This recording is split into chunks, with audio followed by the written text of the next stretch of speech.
Hey, welcome to Firescale Audiobooks. If you enjoy our audiobooks, please consider subscribing to the channel. Also, feel free to share your review in the comments section below.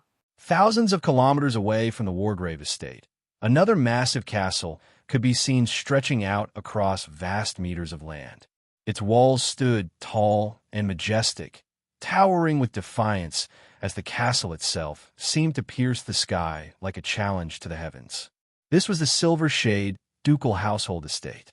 Roughly 6 months ago, the Silver Shades had suffered immense losses, both financially and reputationally, after they were forced to open their secret family vault and spend their hard-earned coins to pay the Duke of Wargrave. It had all happened because Duke Rydian Silver Shade had lost a bet, one that he himself had suggested, confident in his success. Following that costly mistake, the entire household's daily affairs changed. Most noticeably, their meals. The quality and rarity of the food served in the estate dropped by nearly half, causing whispers among the servants and discontent among the family members. They had been forced to adjust their lifestyle to match their new, tighter budget. But not everyone was happy. In fact, most weren't. Their luxurious existence had been slashed in half as though struck by an invisible spear. Within a private chamber layered in extreme opulence, Duke Rydian sat calmly at a grand desk, signing a series of documents in hand. His pen glided smoothly across the pages as he worked in silence. Despite the events that had unfolded 6 months prior, his presence remained unshaken, composed, and authoritative. Though the Silver Shade family's reputation had been dragged through the mud, and they had lost a significant portion of their wealth, Rydian had chosen to stay secluded in his castle rather than face society. He held no hatred toward the Wargraves. He had made the bet. He had taken the risk. He had simply wanted to make quick coin and make the Wargraves suffer public loss. Instead, he had been the one humiliated.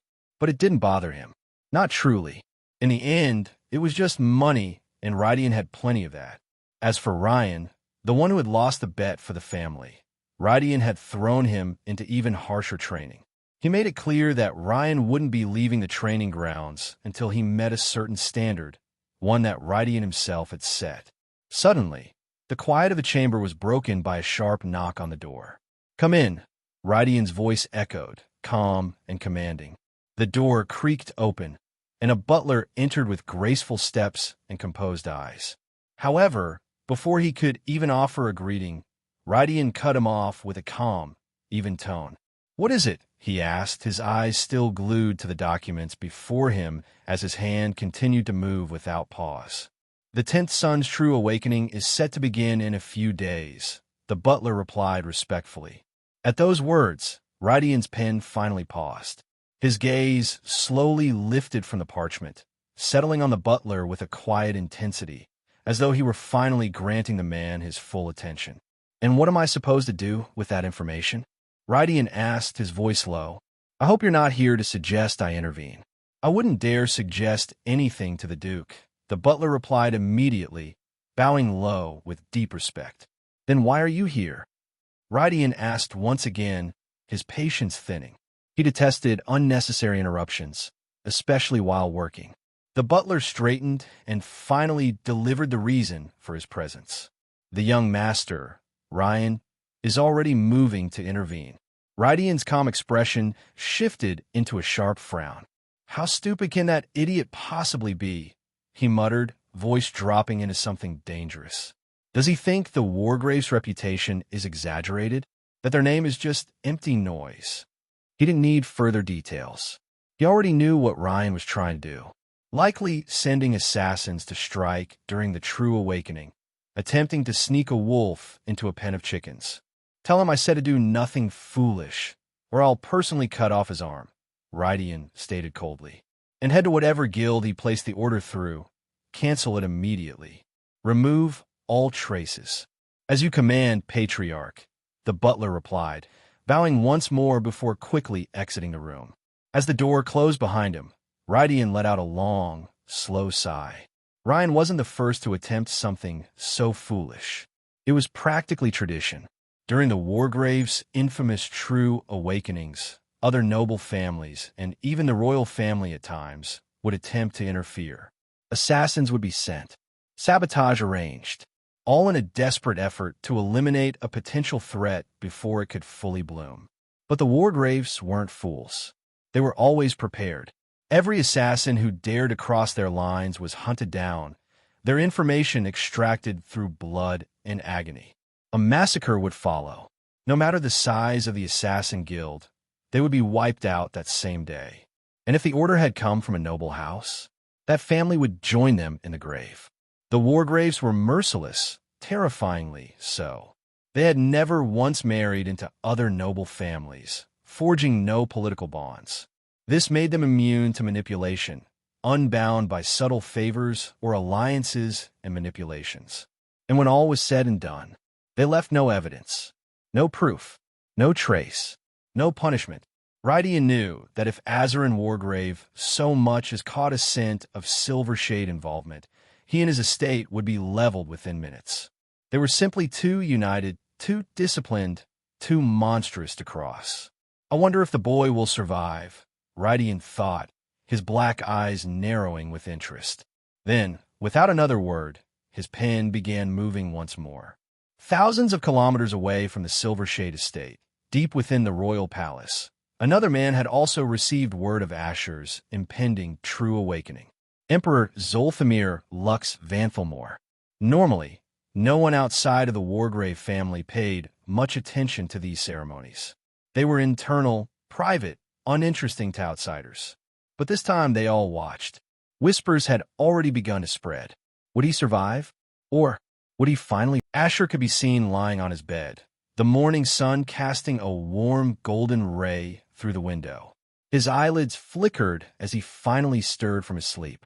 Glancing at the time, he noticed it was already past 12 p.m. in the afternoon.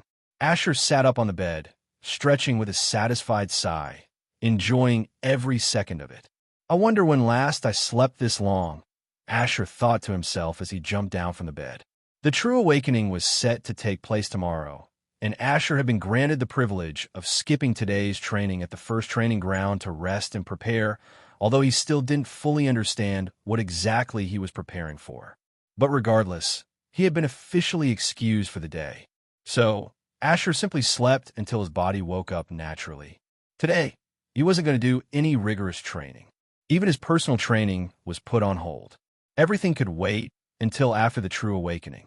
Wasting no time, Asher headed into the bathroom for a quick bath, then changed into fresh clothes. As if she had been waiting for just this moment, Lyra entered his room with a card in hand. She quietly placed the food on the table before him.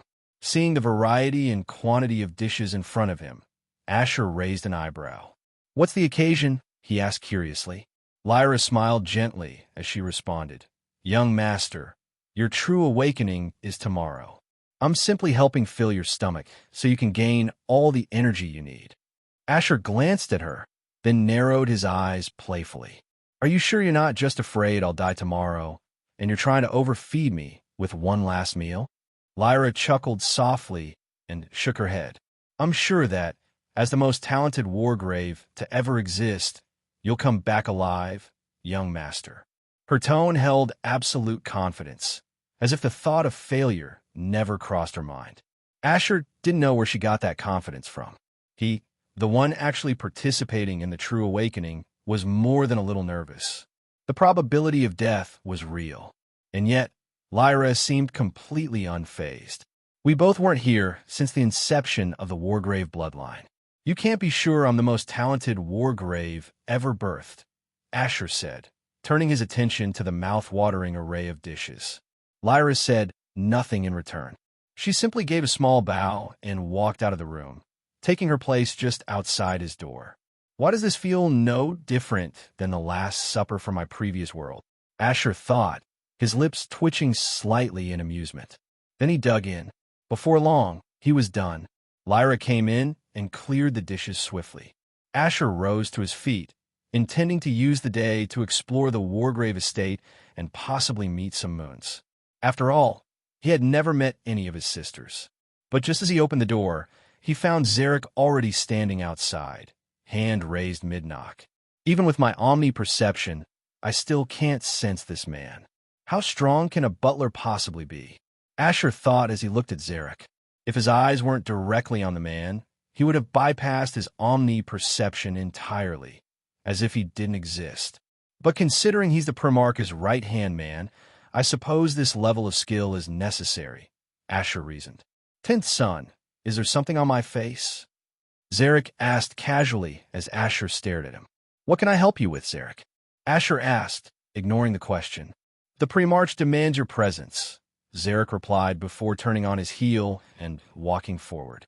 Asher followed without question, and soon enough, he found himself standing in front of the Primarch.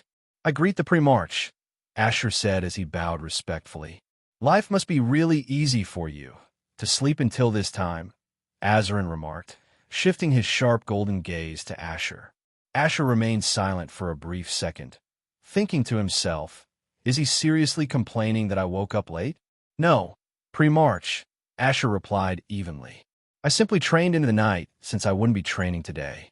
I wanted to ensure I'd be in optimal condition for the true awakening. His voice was calm, his hands clasped behind his back. He stood straight, posture perfect, like a well-trained soldier. About the awakening, do you know what it entails? Azarin asked, still observing him closely. Asher's purple eyes met the Primarch's golden ones without blinking or faltering. Is he finally going to brief me about the true awakening? He thought, a spark of hope lighting up within him. No, Patriarch, Asher answered respectfully. Then you'll find out during the true awakening, Azarin stated simply. The brief flicker of joy Asher had felt was instantly extinguished, though his expression remained neutral. He said nothing, merely waiting silently for Azarin to continue. I have a mission for you, Azarin added calmly. My first mission? Asher thought with growing interest. He had heard whispers about the infamous Wargrave missions, but never really paid them much attention. They had always felt distant, like a far-off milestone. Still, he knew one thing. Every mission came with a reward. Your mission, Azarin said, eyes never leaving his, is to come back alive. This is your first mission as a Wargrave. Before Asher could even form a response, Azarin continued with finality. You are dismissed. Asher bowed once again and stepped out of the room. As expected, Lyra was already waiting. Without a word, he walked off in a random direction, deep in thought. He couldn't understand the Primarch. His first official family mission was to survive. That felt redundant. He was already planning on surviving, mission or not. Though he was nervous, Asher had almost no doubt that he would return alive. After all, he had marked his room as a teleportation location over 5 months ago. If he ever found himself in genuine danger during the true awakening, he could simply run away, regardless of how far he was from the Wargrave estate. It was a trump card no one aside Lyra knew he had. As Asher stepped out of the room, Azarin sighed. The mission was just an excuse to give his son a reward, a way to compensate for his own inability to save him because of the constraints of his position. As Azarin remained deep in thought, the door opened, and a man standing at over 8 feet in height stepped in with a calm smile. The first son, Malric Wargrave. Azarin had already sensed his presence long before he arrived. Has the prodigal son finally remembered his father? Azarin spoke, his tone dry, as Malric simply sat down with composure. Father, I'm almost 30 already. I don't have to come see you every time I return home, Malric replied, still wearing that same carefree smile. Azarin snorted. Oomph. And which parent wouldn't want to see their children's faces when they come back from work? Your siblings came to greet me, but you, his eyes narrowed. You acted like I didn't exist, even though we returned on the same day, and before everyone else at that. Indeed, although both Malric and Azarin had come back on the same day, Malric hadn't visited him even once, and they had been back for 7 days now. Why don't he come greet me then? Don't I deserve at least that much? Malric countered with a snort of his own, raising an eyebrow. When you become the Primarch, then I will. Azarin responded with a smirk tugging at the corners of his lips. Father, you have zero scheming ability. If you want me to become the Primarch so soon, you should try thinking harder, Malric replied, amused. Who? Just because you started scheming your way into noble politics, you now think you could talk back to me, huh? Azarin said sharply.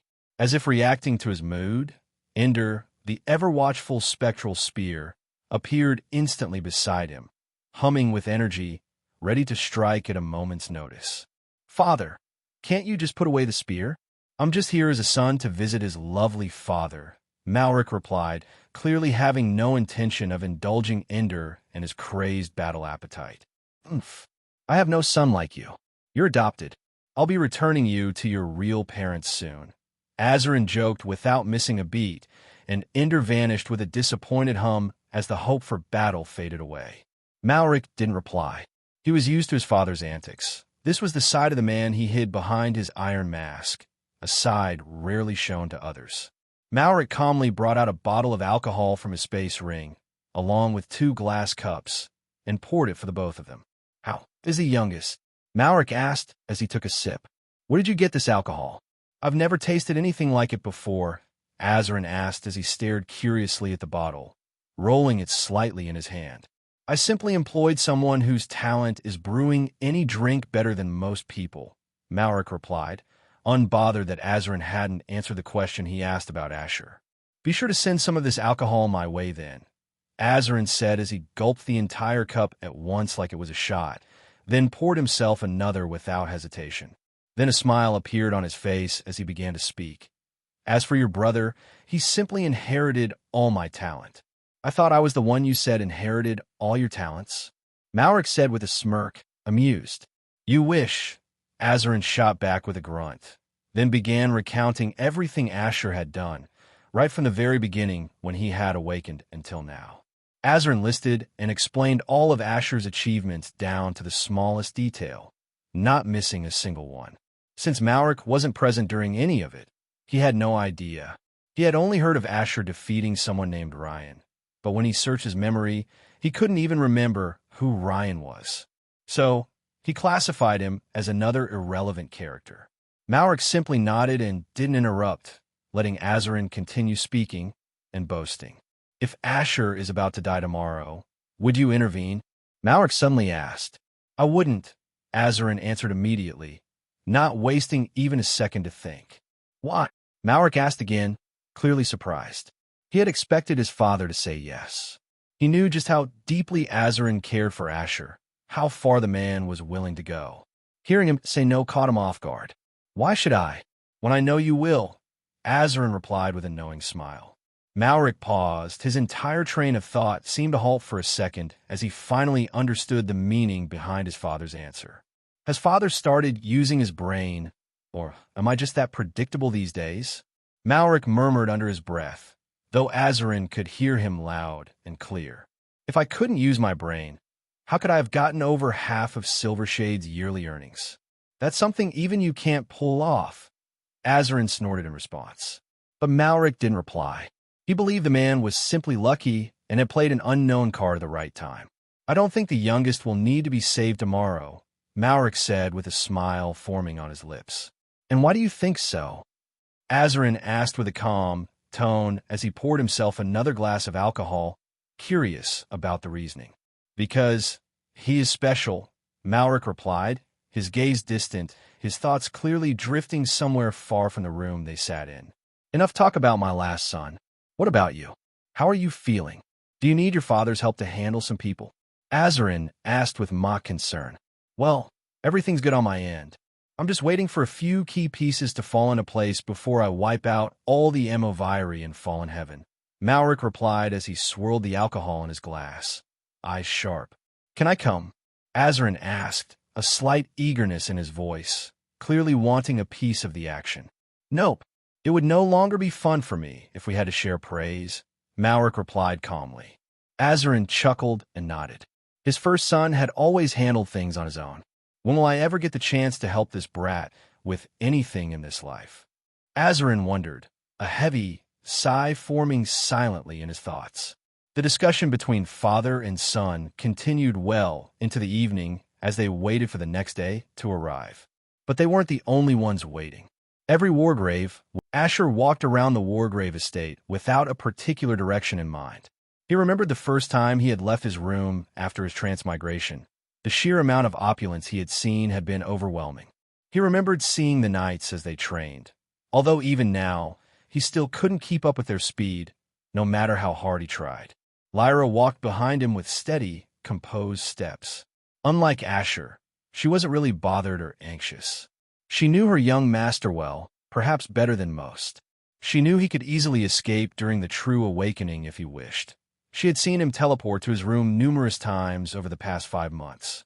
Although she didn't really know how strong Asher had become now, she had no doubt that he would return to her, to the Wargrave estate. As Asher walked, just about to cut a corner, his omni-perception instantly sensed someone in that direction. His footsteps paused for a split second before he continued. As he turned the corner, he saw her, one of his siblings, one he had never met before. She stood over 6 feet in height, with flowing green hair and deep black eyes. Her body was the very epitome of a bombshell. She had a slim, curved waist that seemed to connect her upper and lower frame with utter perfection, exuding the kind of beauty that couldn't be ignored. The lighting of the hallway seemed to bounce off her skin in a soft illumination, enhancing her appearance as though the Wargrave bloodline itself had taken its time, sculpting her beauty. She was, after all, the first daughter of the current Primarch.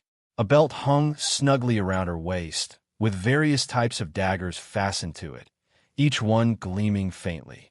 Within Asher's omni-perception, he could sense several more daggers carefully hidden all over her body, daggers most people wouldn't even notice unless they looked very closely. She wore a sleek black top that stopped just above her belly button, paired with matching black trousers and gloves. She moved with extremely silent steps, almost as though the floor beneath her didn't register her presence at all. The second moon, Withenia Wargrave. Asher's distinct purple eyes met her black ones. He could see the signature, expressionless look that the Wargrave family was known for. But the moment Withenia saw Asher, she smiled and spoke before he could even open his mouth. "If it isn't the youngest genius," Withenia said teasingly. "Good afternoon, Sister Withenia," Asher replied politely, although he didn't quite know how to talk to her. After his failed awakening, he had basically been ignored from the very beginning. Although he was still being ignored and only spoken to when physically encountered, it was still, "Oh, would you look at that? Radiant Kindle Star in only 6 months. It seems the youngest really is a genius." Withenia teased again, her tone light, but with a hint of genuine interest. Asher's face shifted subtly into one of mild surprise, as though he couldn't believe someone had seen through his life rank. Asher wasn't so naive as to think that just because most people could easily hide their life rank meant others didn't have special ways of seeing through it. "It's expected of a Wargrave, Sister Withenia," Asher calmly replied. Without realizing it, the two of them had begun walking in the same direction, even though they had been heading in opposite ones just moments before. "Meh, no need to be so modest." Even Father and Big Bro, who were both tagged as monsters, didn't reach Radiant Kindle Star in just half a year. Withenia's tone was casual, but Asher could sense the pride in her words. Asher didn't know what to say, so he simply smiled instead of replying. Deep down, however, he was a bit confused. For what he could recall, he had never met Withenia personally, maybe once or twice when he was around 5 years old, but certainly not in recent times. Yet, Withenia spoke to him as though they had known each other for years. Asher couldn't help but wonder if there was a gap in his memories.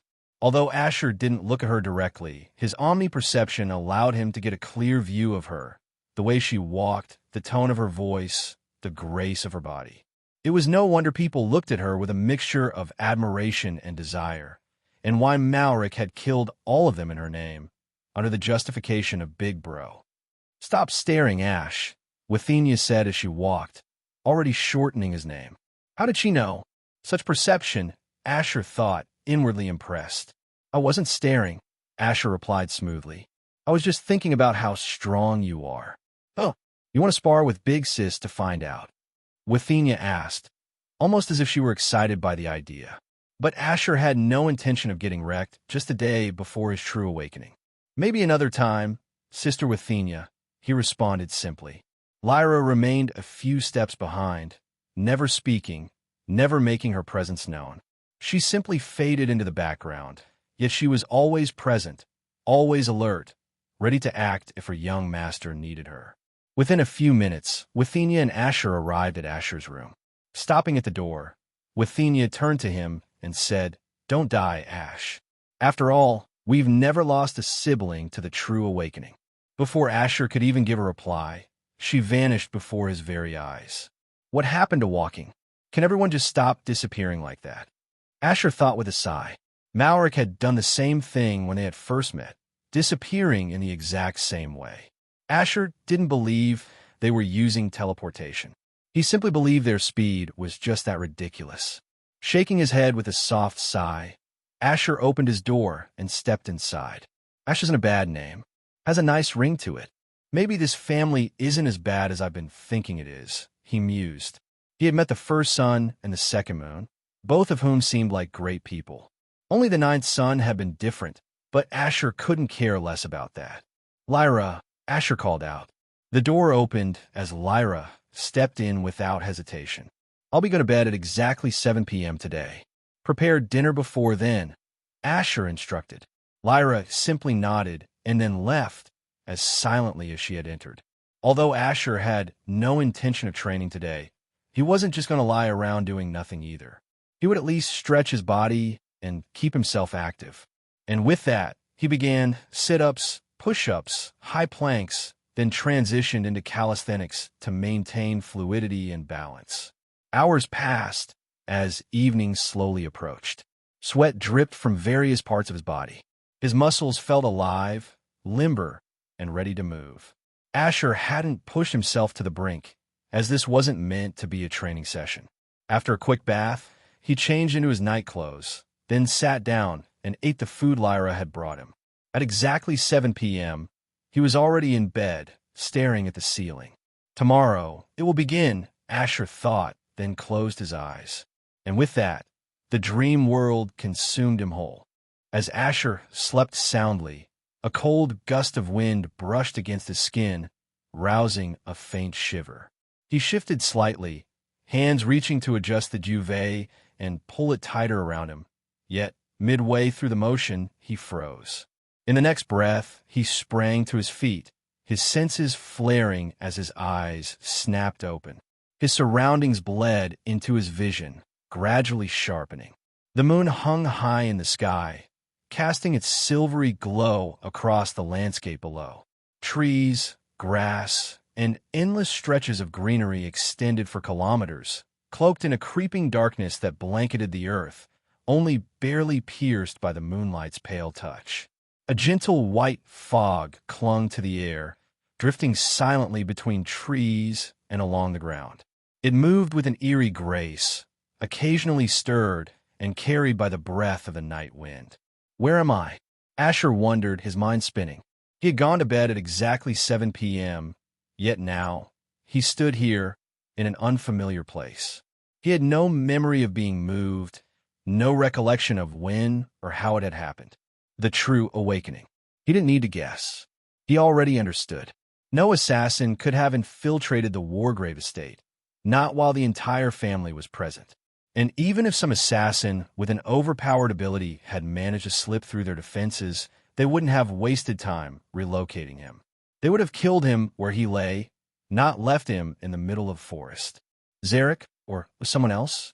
Asher mused, eyes narrowing. Zarek had always managed to bypass his omniperception, an ability that functioned even while he slept.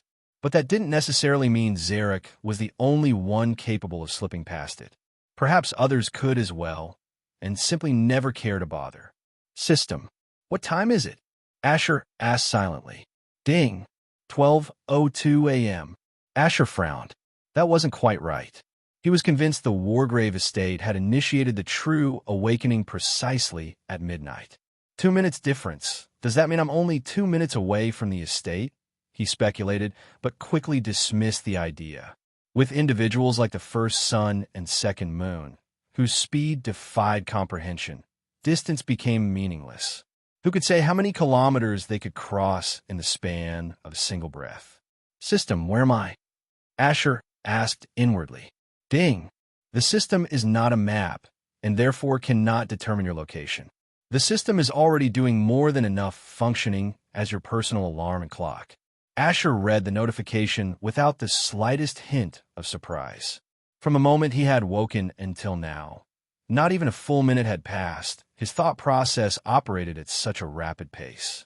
Asher's hands moved instinctively over his body, searching, hoping for something. A clue, a sign, anything his family might have left behind. His fingers brushed against his pocket, and he felt the unmistakable texture of parchment.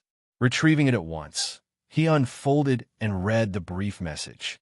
Survive until sunrise, or return on your own before then, if you can.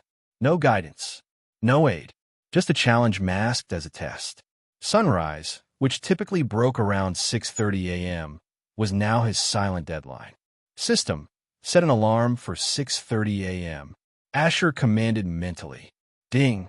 Affirmative host. Alarm set. With no time to waste, Asher vanished in an instant, his form a blur as he shot up the nearest tree, feet gliding effortlessly along its trunk before disappearing into the dense canopy above. He concealed himself among the thick branches and leaves, the perfect vantage point from which to observe and prepare. The trees here towered high, each one standing no less than 4 meters tall, as though reaching greedily for the sky itself. The moment he read the word survive, Asher knew something wasn't right. He couldn't say what it was, but he felt it. Something was coming. Hidden among the foliage, he stilled himself. His breathing slowed. His heartbeat steadied. His presence faded into the night.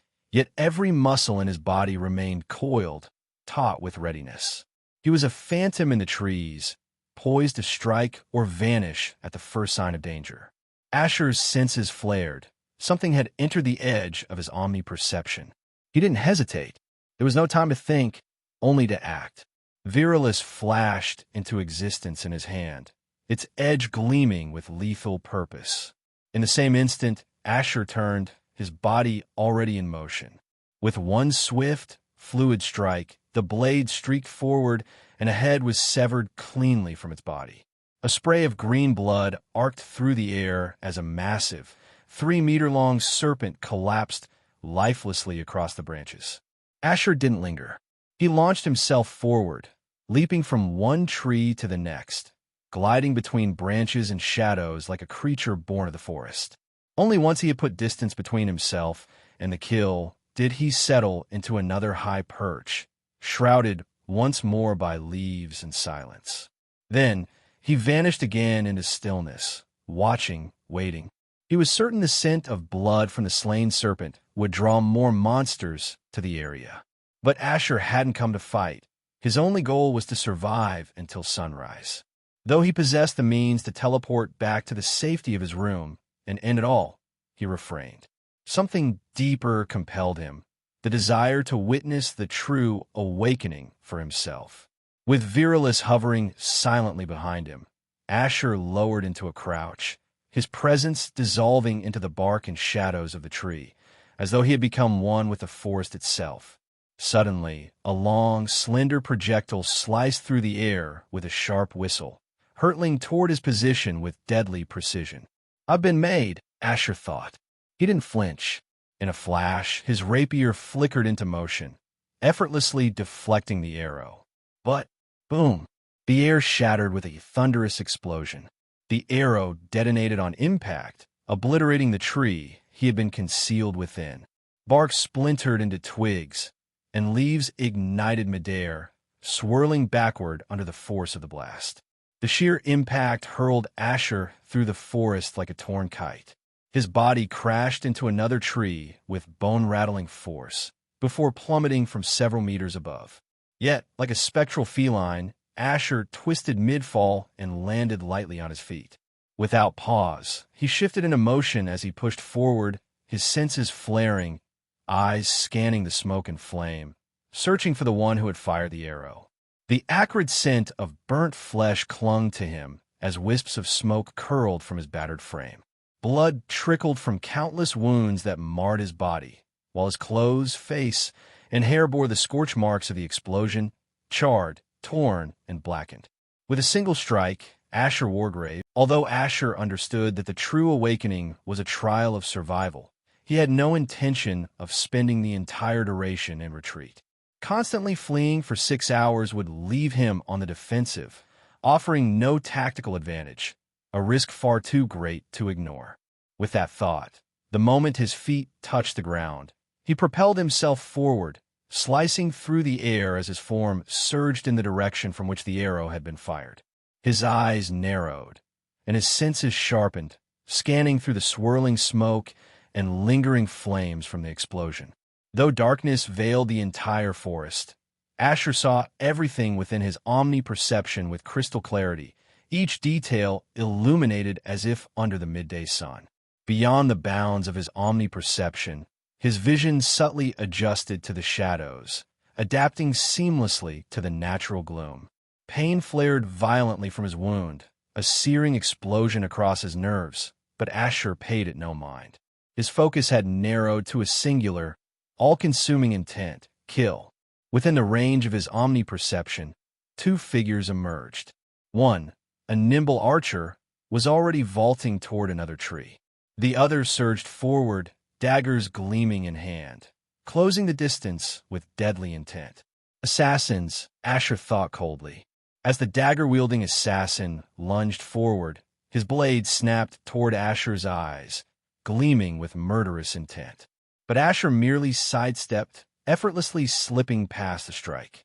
He didn't retaliate, at least not directly. Instead, his body blurred forward, leaving the assassin behind as he sprinted toward the archer. A flicker of confusion crossed the assassin's face, its mind barely beginning to register the anomaly. But it never got the chance to understand. In a flash of silver, Virilis moved of its own accord, carving through the assassin's neck in a single, fluid stroke. Another arrow whistled through the air toward Asher, its sound sharp and lethal. This time, he didn't dare to deflect it. Instead, he dodged. But in the span of that single moment, time seemed to distort. His instinctive adaptation surged to life. Lightning crackled violently across his body as purple arcs danced over his skin. In an instant, he vanished, disappearing in a bolt of electricity just as his senses detected the arrow swelling, on the verge of detonation. A heartbeat later, the explosion ripped through the forest, but Asher was already gone. He reappeared directly in front of the archer, his fist rocketing forward with the intensity and force of a high-caliber sniper round. The sudden burst of speed caught the archer off guard. He simply couldn't keep up. Asher's fist crashed into his face with brutal force, snapping his head violently to the side. But the archer reacted with practiced motion. This wasn't his first mission. Using the momentum from the blow, he twisted away, creating distance as his fingers moved fluidly, already drawing his bowstring and reaching for another arrow. But Asher wouldn't give him the chance. Now that he understood the true danger, those arrows could detonate on command, he moved in again like a phantom. In the blink of an eye, Virilis appeared in his grip as if it had materialized from thin air. His arm blurred, and in one savage motion, the blade's gleaming edge tore through the archer's throat, clean as a razor slicing paper. The archer staggered as his world tilted unnaturally. His vision fractured. His clarity faded. A geyser of crimson erupted from his neck, painting the air in red as the last of his strength drained away. Asher's gaze snapped to the side, his senses already registering movement. Monsters drawn by the noise and the scent of fresh blood were closing in. Virilis responded without delay. It activated Crimson Pact, and at once, blood surged from the fallen assassins in rippling waves, pulled as though summoned by an unseen force. The crimson tide spiraled through the air before converging on the blade. Moments later, Asher's wounds began to seal. Flesh knit itself together with supernatural efficiency. Charred skin gave way to fresh new layers, and even his scorched hair began to regenerate. The searing pain that had racked his body dulled, then vanished entirely. Something stirred within Asher, a subtle, uneasy ripple across his consciousness. This had been his first kill. Even though it was an assassin who had come for his life, the weight of taking a life felt no lighter. But before that feeling could rise, before it could shape itself into guilt or doubt, Asher crushed it. There was no room for hesitation in a world like Crimora, especially not during the true awakening. With his injuries fully mended, Asher turned to move. He had no intention of engaging the incoming monsters. Not yet. He needed to conserve his energy. Every ounce of it would count before the 6 hours were over. With his muscles coiled like a compressed spring, Asher was ready to launch forward, until a piercing screech shattered the air above him. Skreya! His head snapped upward, eyes locking onto a monstrous owl hurtling down from the night sky like a feathered missile. Fast! Asher noted, his thoughts sharp. But he was faster. He had no intention of wasting time on a single beast. Lightning crackled violently along Virilis, its edge humming with raw energy. Thunder rumbled through the forest as Asher raised the blade in a swift, fluid motion. With a single strike, a blinding arc of purple lightning surged upward, an electrified crescent slash unleashed with lethal intent. The owl attempted to veer off, wings flapping as it twisted midair to avoid the attack, but it was futile. The lightning slash cleaved through its body cleanly, slicing it in two with surgical precision. The halves spiraled in opposite directions, perfectly symmetrical, as the creature's remains crashed to the forest floor. Asher didn't pause to admire the clean kill. Without hesitation, he vaulted from the tree canopy, leaping to another branch with fluid movement. The trees hissed with the sound of disturbed snakes, but their aggression was short-lived. Without Asher, so much as lifting a finger, Virilis acted. The blade lashed out on instinct, shredding the serpent's mid-strike, their bodies falling in pieces behind him. Landing silently, Asher crouched low in the shadows of a thick branch, choosing a new vantage point. His breathing slowed, heart rate steadying, and his mind began to churn. Was it the family that sent those assassins? He wondered, his thoughts circling back to the two fallen enemies. Asher was no fool. His intellect was razor-sharp. With only a handful of clues, he could begin to piece together the larger game at play. Is this the true awakening? He thought. The Wargraves send assassins after their sun and moon, forcing them into bloodshed, attrition, and death from an early age. And if they survive, they're forged into something more. His eyes narrowed slightly, and the assassins won't stop coming. Their only goal is to complete the mission before dawn. His conclusion came cold and certain. If that's true, then someone is watching, everyone maybe. The entire Wargrave family could be observing, measuring me. There's no reason for all of them to return for the true awakening without some deeper purpose behind it. As this realization struck, Asher's head subtly turned, his eyes scanning the shadows of the forest as if trying to locate the hidden camera of this era. The unseen he was sure was tracking his every move. But after a moment, he gave up the search, finding it wouldn't improve his odds of survival, and it might only make it easier for the next assassin to find him. Asher's breathing gradually leveled as he focused on recovering the stamina and astra he had already expended. Though he wasn't anywhere near depletion, he understood the value of maintaining peak condition, especially in a trial where death could arrive without warning. But even in stillness, his awareness remained razor-sharp, never slipping for a single second. Every rustle, every distant sound was registered and assessed. Rest might be necessary, but vulnerability was never an option. A few seconds passed as Astra surged toward Asher, flooding his Astra veins with radiant energy. He doubted the assassins could track him through the Astra he drew. After all, throughout the forest, countless monsters also absorbed Astra in varying degrees. In this chaotic symphony of energy, he was merely one among millions, an indistinguishable current in a vast, flowing Astra. The perfect cover. Amid the stillness, the system's chime broke the silence. Ding! Illusion mind invasion detected. Mind shield activated. Asher's breath caught as the notification flickered before him. An illusion, he realized.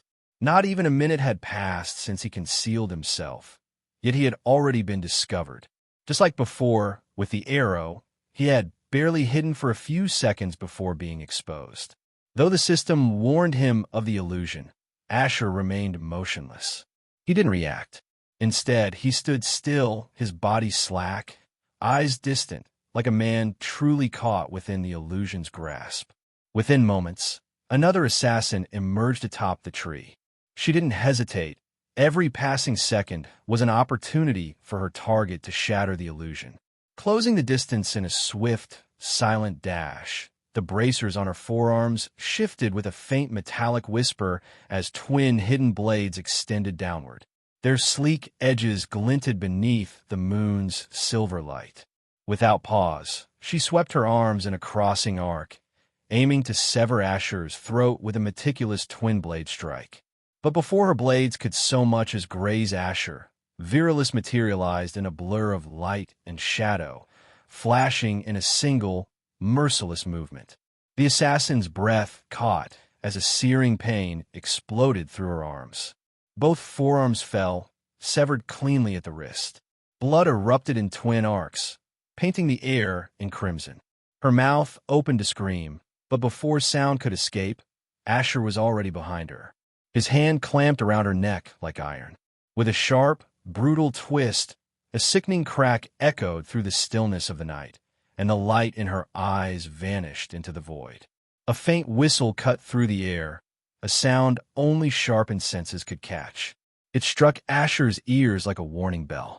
Within the scope of his omni-perception, the incoming projectiles revealed themselves, sunborn, fine, slender throwing needles. Their tips shimmered with a dark green sheen. Poison. He didn't need to wonder. He recognized the toxin at a glance.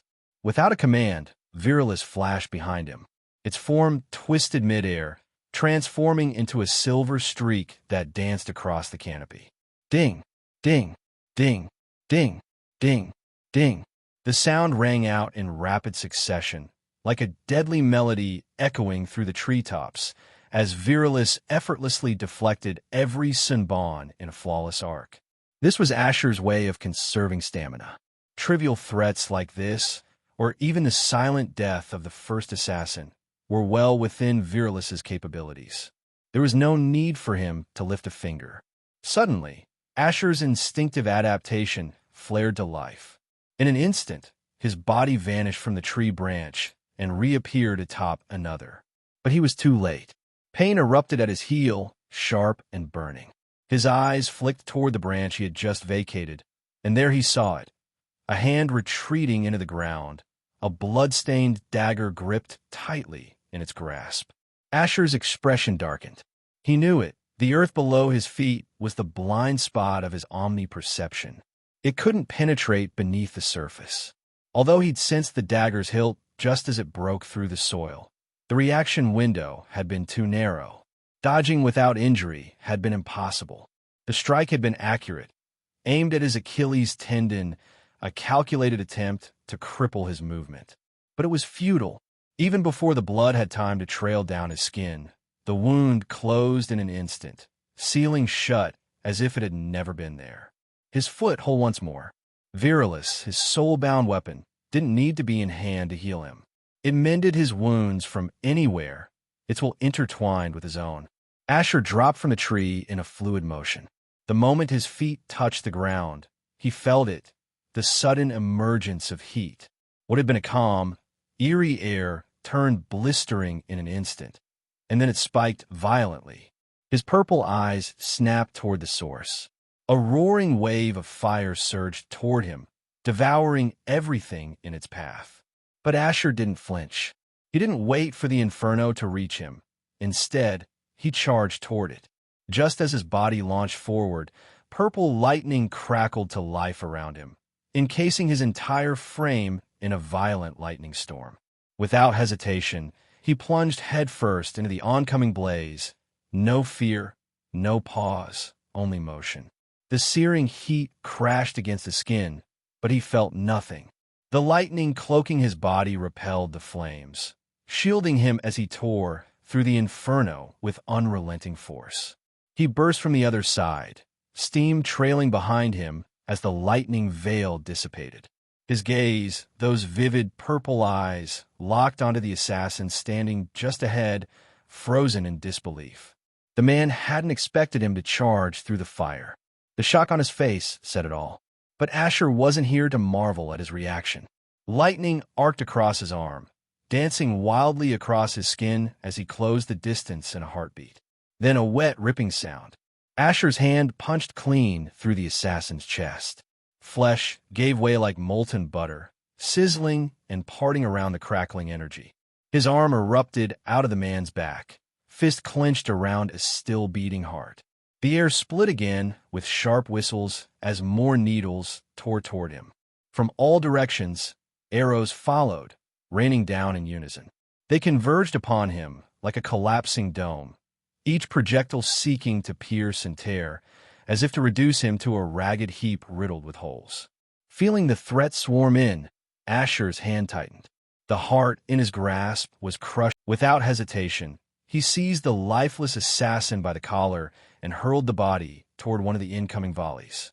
The corpse spun midair, intercepting a needle with a dull thud as the deadly storm closed in. Without the slightest hesitation, Asher dropped into a stance. Virilis vanished from wherever it had been, only to reappear instantly in his grasp, drawn to him like a loyal phantom. Purple lightning bloomed. Astra surged through his veins, igniting his body and rapier in radiant arcs of violent energy.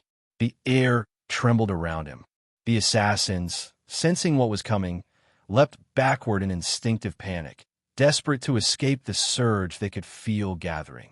But it was far too late. In a single, fluid motion, Asher spun, executing a full 360-degree slash with his rapier. Thunder exploded.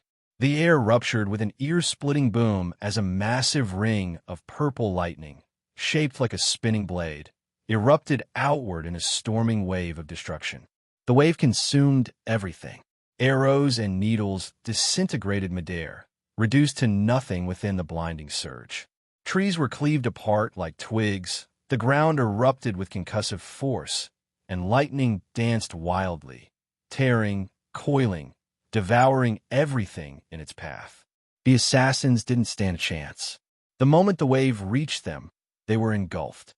Screams were snatched away by the roaring storm, their bodies charred and shredded before they could finish turning to run. The scent of scorched flesh filled the air.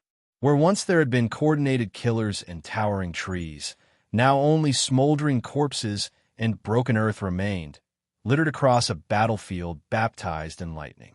Asher stood upon the destruction like he was a god, as purple lightning ran through his form, his rapier in hand, his purple eyes glowing under the moonlight, his purple hair dancing to the rhythm of his own destruction.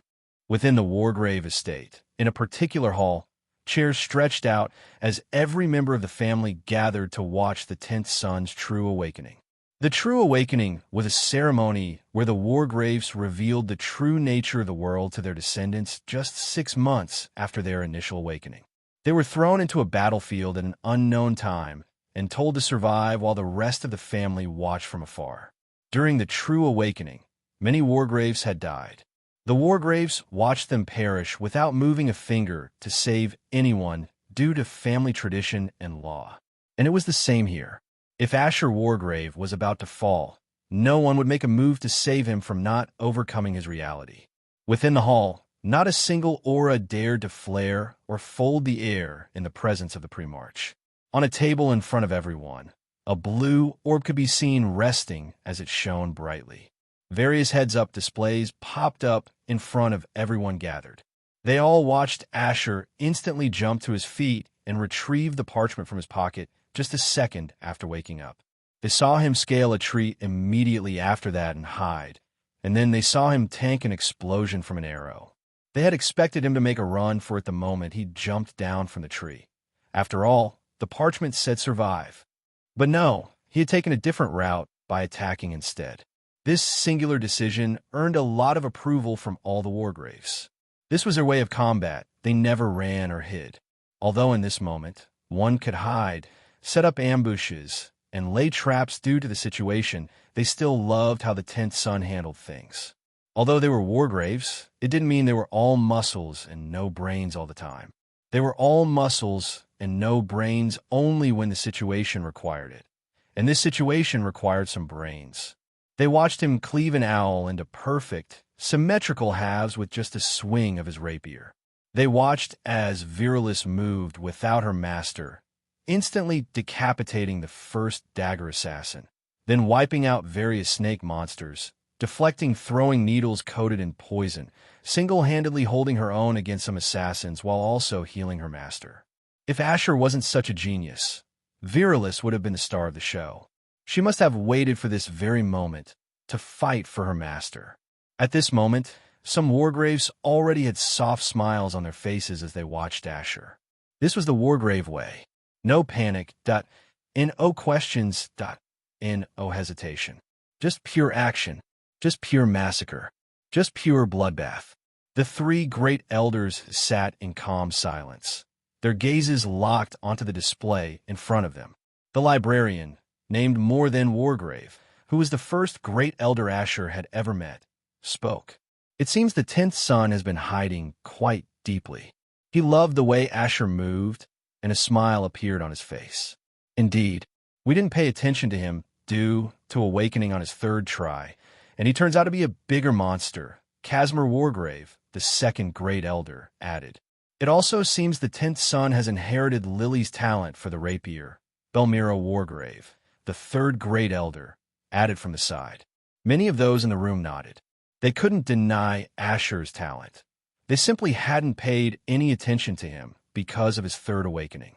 Besides, the suns and moons only started receiving real attention from other family members when they survived the true awakening.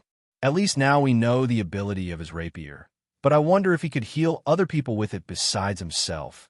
An elder spoke calmly as she stared at the screen, watching Asher's Achilles tendon mend like it was nothing. The elder was named Damaris Wargrave, the Primarch's sister.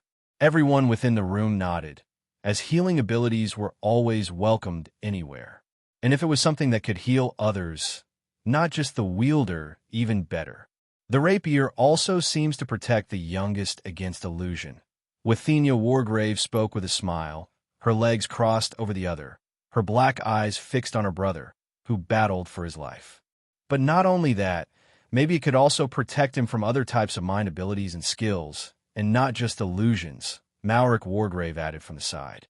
He too had a smile on his face. Or it could mean he indeed fell for the illusion, but the rapier didn't, and it protected him. The rapier interfering might be what broke the illusion. Another elder, named Sarion Wargrave, added from the side as he analyzed.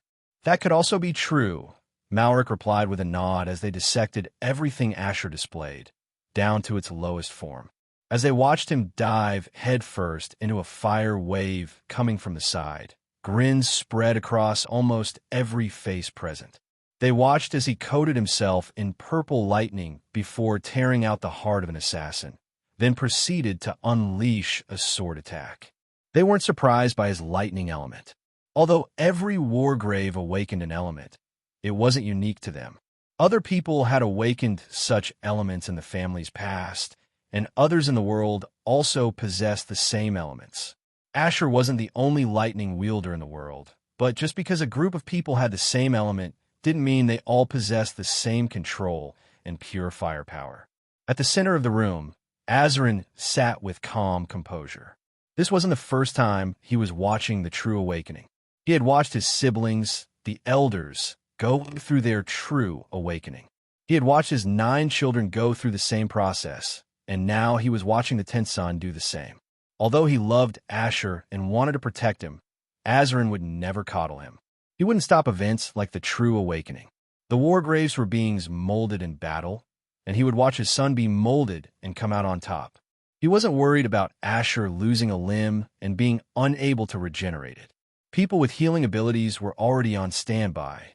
Besides, nobody, not a single wargrave, not Azarin Wargrave, not Malric Wargrave, who were considered monsters, walked out of the true awakening without a missing limb.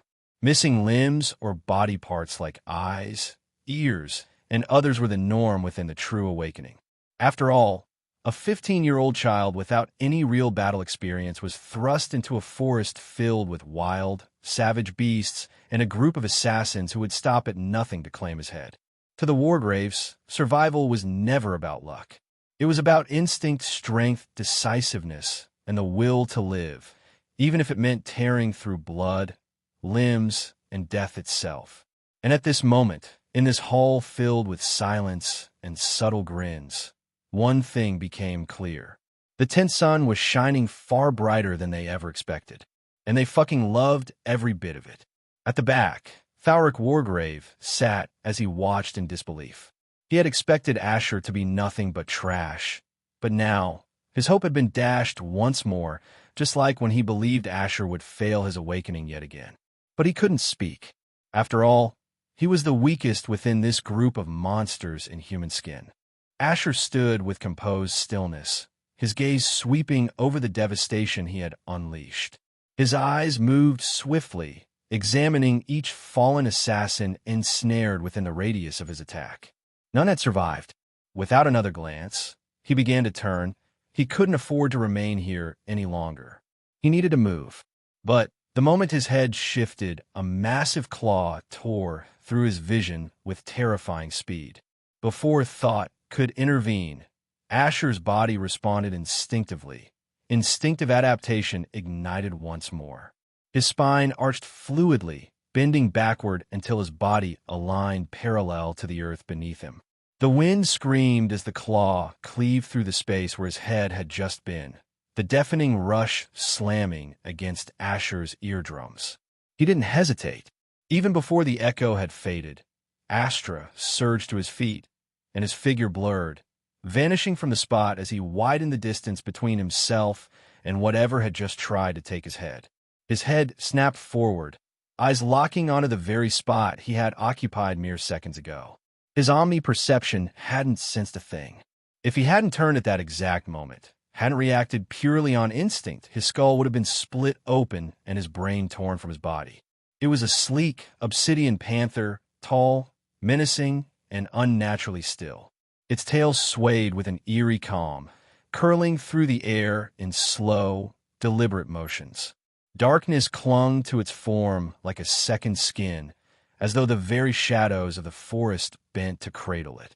Its jet-black eyes locked onto Asher's glowing purple gaze, an abyss staring into another abyss. Veil ranked, Asher noted silently. He had spent the last 5 months battling creatures of that rank. But not all monsters within the same rank were created equal. Some stood leagues above their kin. And this panther radiated a quiet supremacy that placed it far beyond a standard Veil rank beast. Asher's mind raced. It bypassed my omni-perception. That could only mean one thing. It possessed some form of stealth, or an ability that masked its presence entirely. Coupled with its overwhelming speed and raw physical power, it was a predator built for assassination. Though his gaze remained locked on the panther, his awareness extended outward, sweeping the surroundings.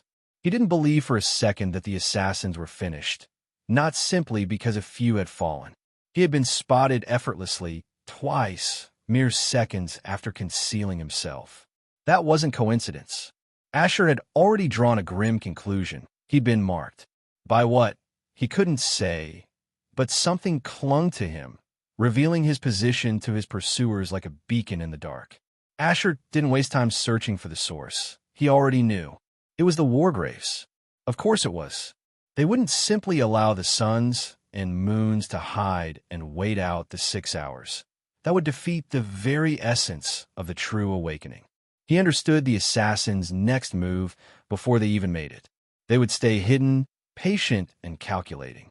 Attacking now would be foolish. No, far better to let the panther and whatever other beasts wear him down or kill him outright. If he survived, it would be with drained Astra and shattered stamina. Asher couldn't deny it. Had their roles been reversed, he would have made the same call. It was a flawless strategy. The Black Panther, seeing its prey merely staring back, lunged without hesitation. Its form blurred into motion, tail swirling like a ribbon of darkness, guiding its agility, amplifying its speed. Its claws gleamed with pure blackness, a void-like sheen, as they carved through the air, aimed straight for Asher's eyes. But this time, omni-perception caught it. Asher moved with explosive maneuver.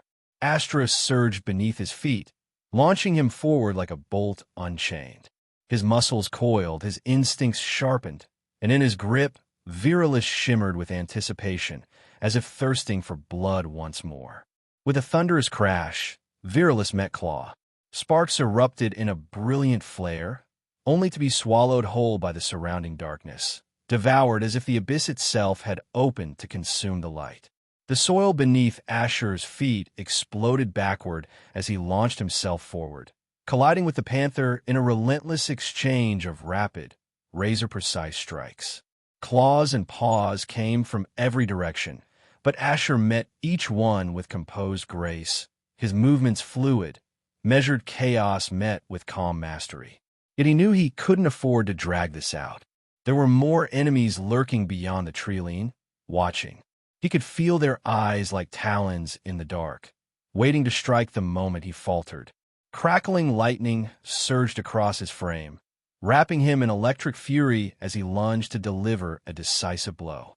But the panther's tail twirled once more, its feline body twisting impossibly as it slipped just beyond his reach, vanishing into the shadows and re-establishing distance between. But Asher had anticipated the retreat. Virilis shimmered in his grip, its sleek form glowing with radiant purple as arcs of lightning danced along its blade. Then, in a blur so smooth it seemed whispered into reality, he thrust forward. A deafening thunderclap shattered the air. From the rapier exploded a sundering surge of energy, violent and unrelenting, filling every path the panther could have possibly taken to evade. It was as if the very air was swallowed by the strike, leaving no room to escape. The forest trembled. Trees were obliterated. Trenches ripped into the earth as the lightning-laced thrust erupted in a frenzy, wild, unforgiving, and on the verge of madness. The attack consumed everything in its path, leaving behind only devastation and the raw scent of scorched life. Asher panted heavily, each breath ragged as his chest rose and fell in sharp rhythm. He fought to steady himself, but fatigue was setting in fast. His stamina was waning, and his Astra, once a surging tide, had thinned to a shallow stream. Dragging the battle out would have been a death sentence. That's why he made the trade, funneling the last of his Astra into a single, devastating burst. It was a calculated gamble. Asher knew firsthand that Vale-ranked beasts couldn't be dispatched easily. A concentrated, wide-range attack had been his best and perhaps only chance at survival. Sweat streamed down his body, mingling with soot, grime, and drying blood. His already scorched clothes clung to him like a second skin, torn and darkened, a testament to the brutal toll of battle. As Asher leaned against a tree, his senses flared once more. Danger. A hand erupted from the bark behind him, dagger in hand, slicing toward his throat with silent accuracy. It was the same assassin who had severed his Achilles tendon before. Asher had suspected he was still lurking nearby, and this moment of perceived weakness was the perfect opportunity to strike. But Asher was prepared. Virilis possessed a third ability, Astra Veil, which allowed her to store up to 30% of Asher's total Astra and transfer it to him instantly, without any drawn-out channeling process. This was why Asher hadn't hesitated to expend all of his Astra in the battle against the Panther. He had a backup. The very moment he had launched that devastating attack, he had already drawn Virilis's reserve into his Astra veins. As the blade shot toward his neck, Asher didn't dodge. He attacked. Lightning bloomed violently across his body, racing through the tree like a storm let loose. In a single explosive burst, the entire trunk erupted, splintering apart with a thunderous crack. But it wasn't only bark that burned. The assassin's scream was brief, cut off as the scent of scorched flesh filled the air.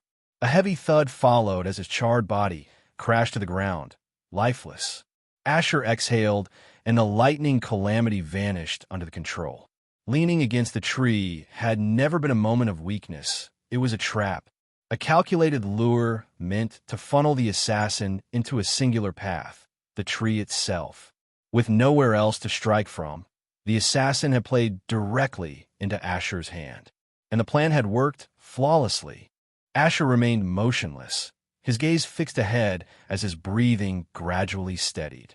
He was fully aware that he was being tracked, and given the number of assassins lurking nearby, it was wiser to confront them now and consider an escape plan afterward. Besides, with his movements already under surveillance, fleeing would likely prove futile. What he couldn't afford, however, was to be encircled or confined to a single location. Virilis was already drawing Astra from the atmosphere, steadily replenishing her reserves in preparation for when Asher might require them.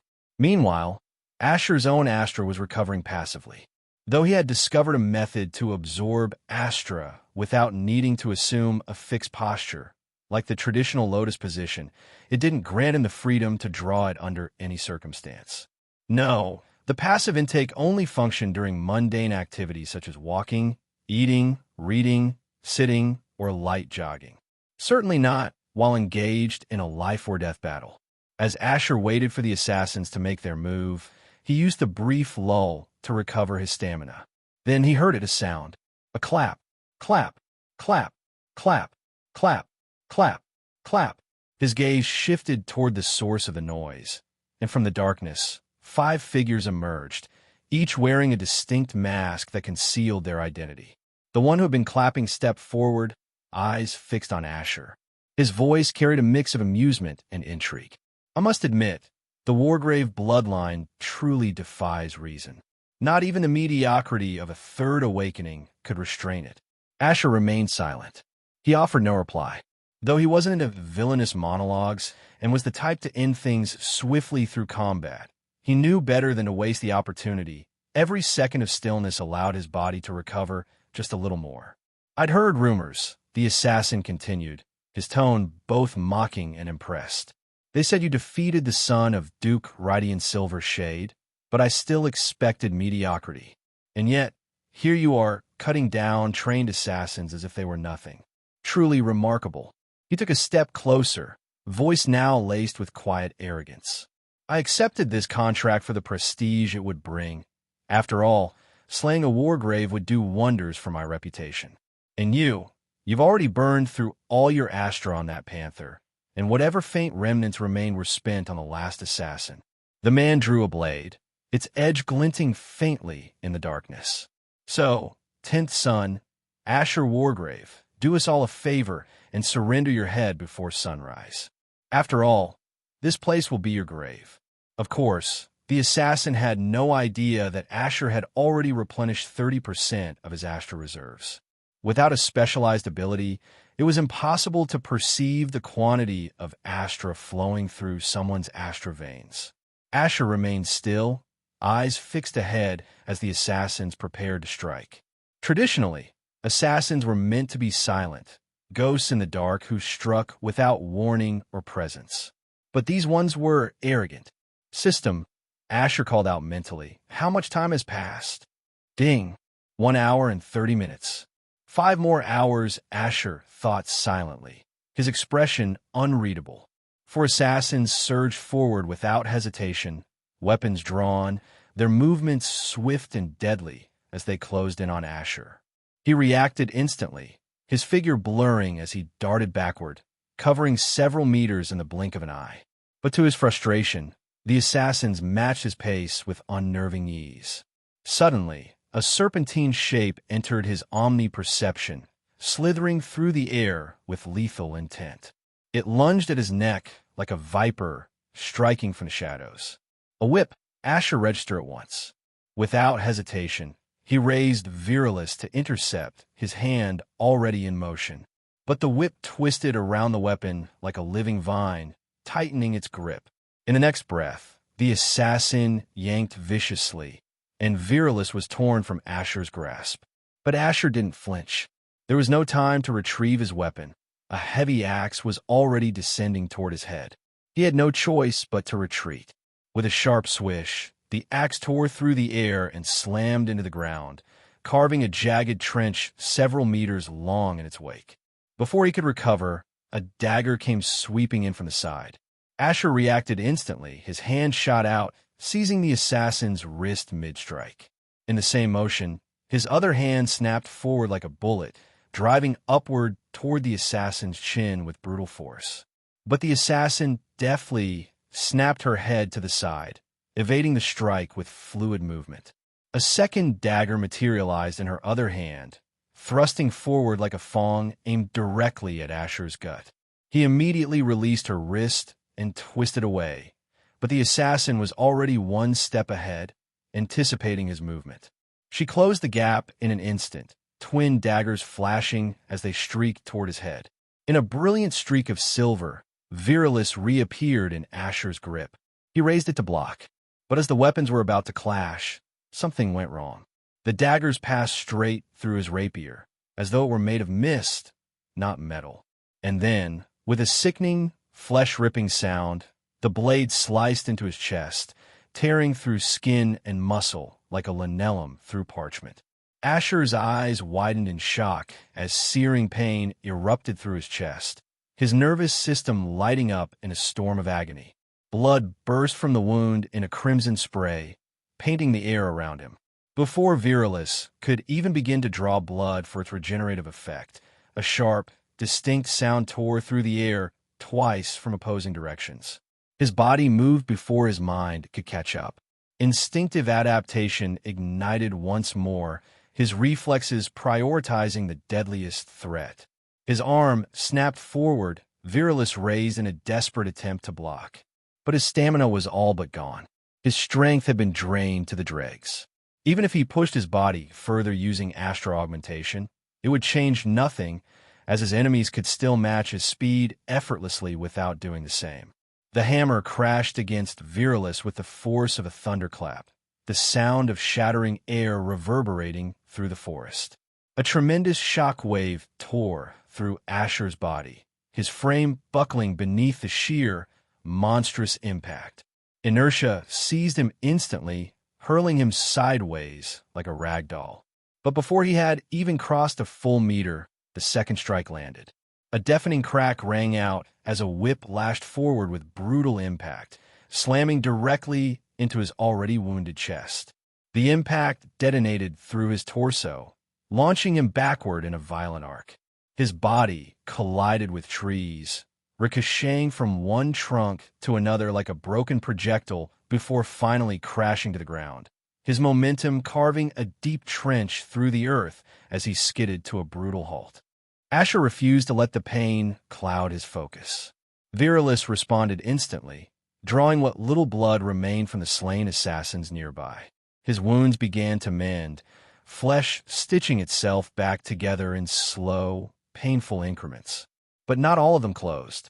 His own lightning had incinerated the bodies, charring them so severely that there was barely any blood left for Virilis to extract. The recovery was incomplete, insufficient. To make matters worse, Virilis couldn't be sent to harvest from nearby monsters.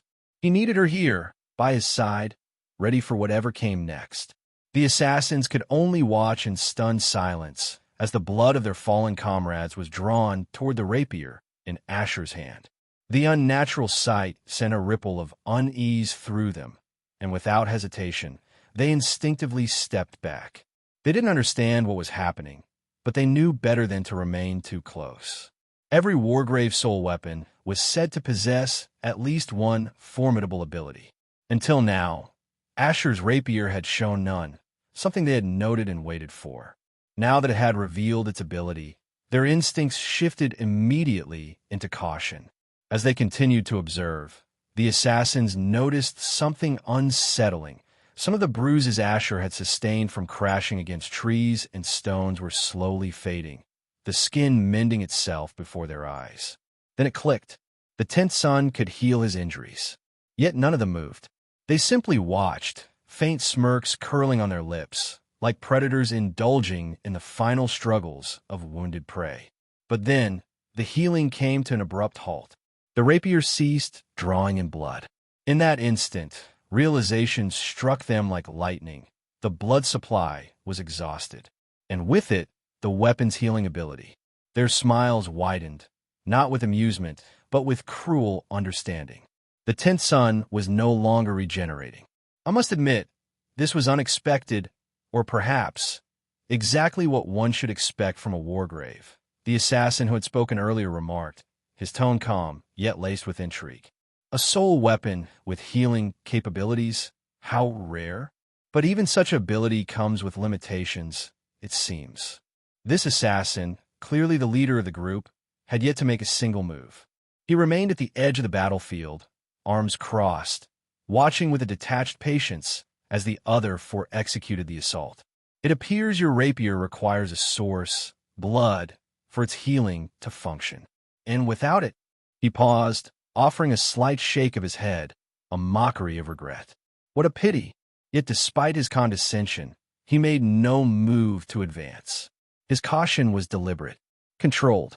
Though it was widely believed that Wargrave soul weapons possessed at least one ability, those familiar with the bloodline knew better.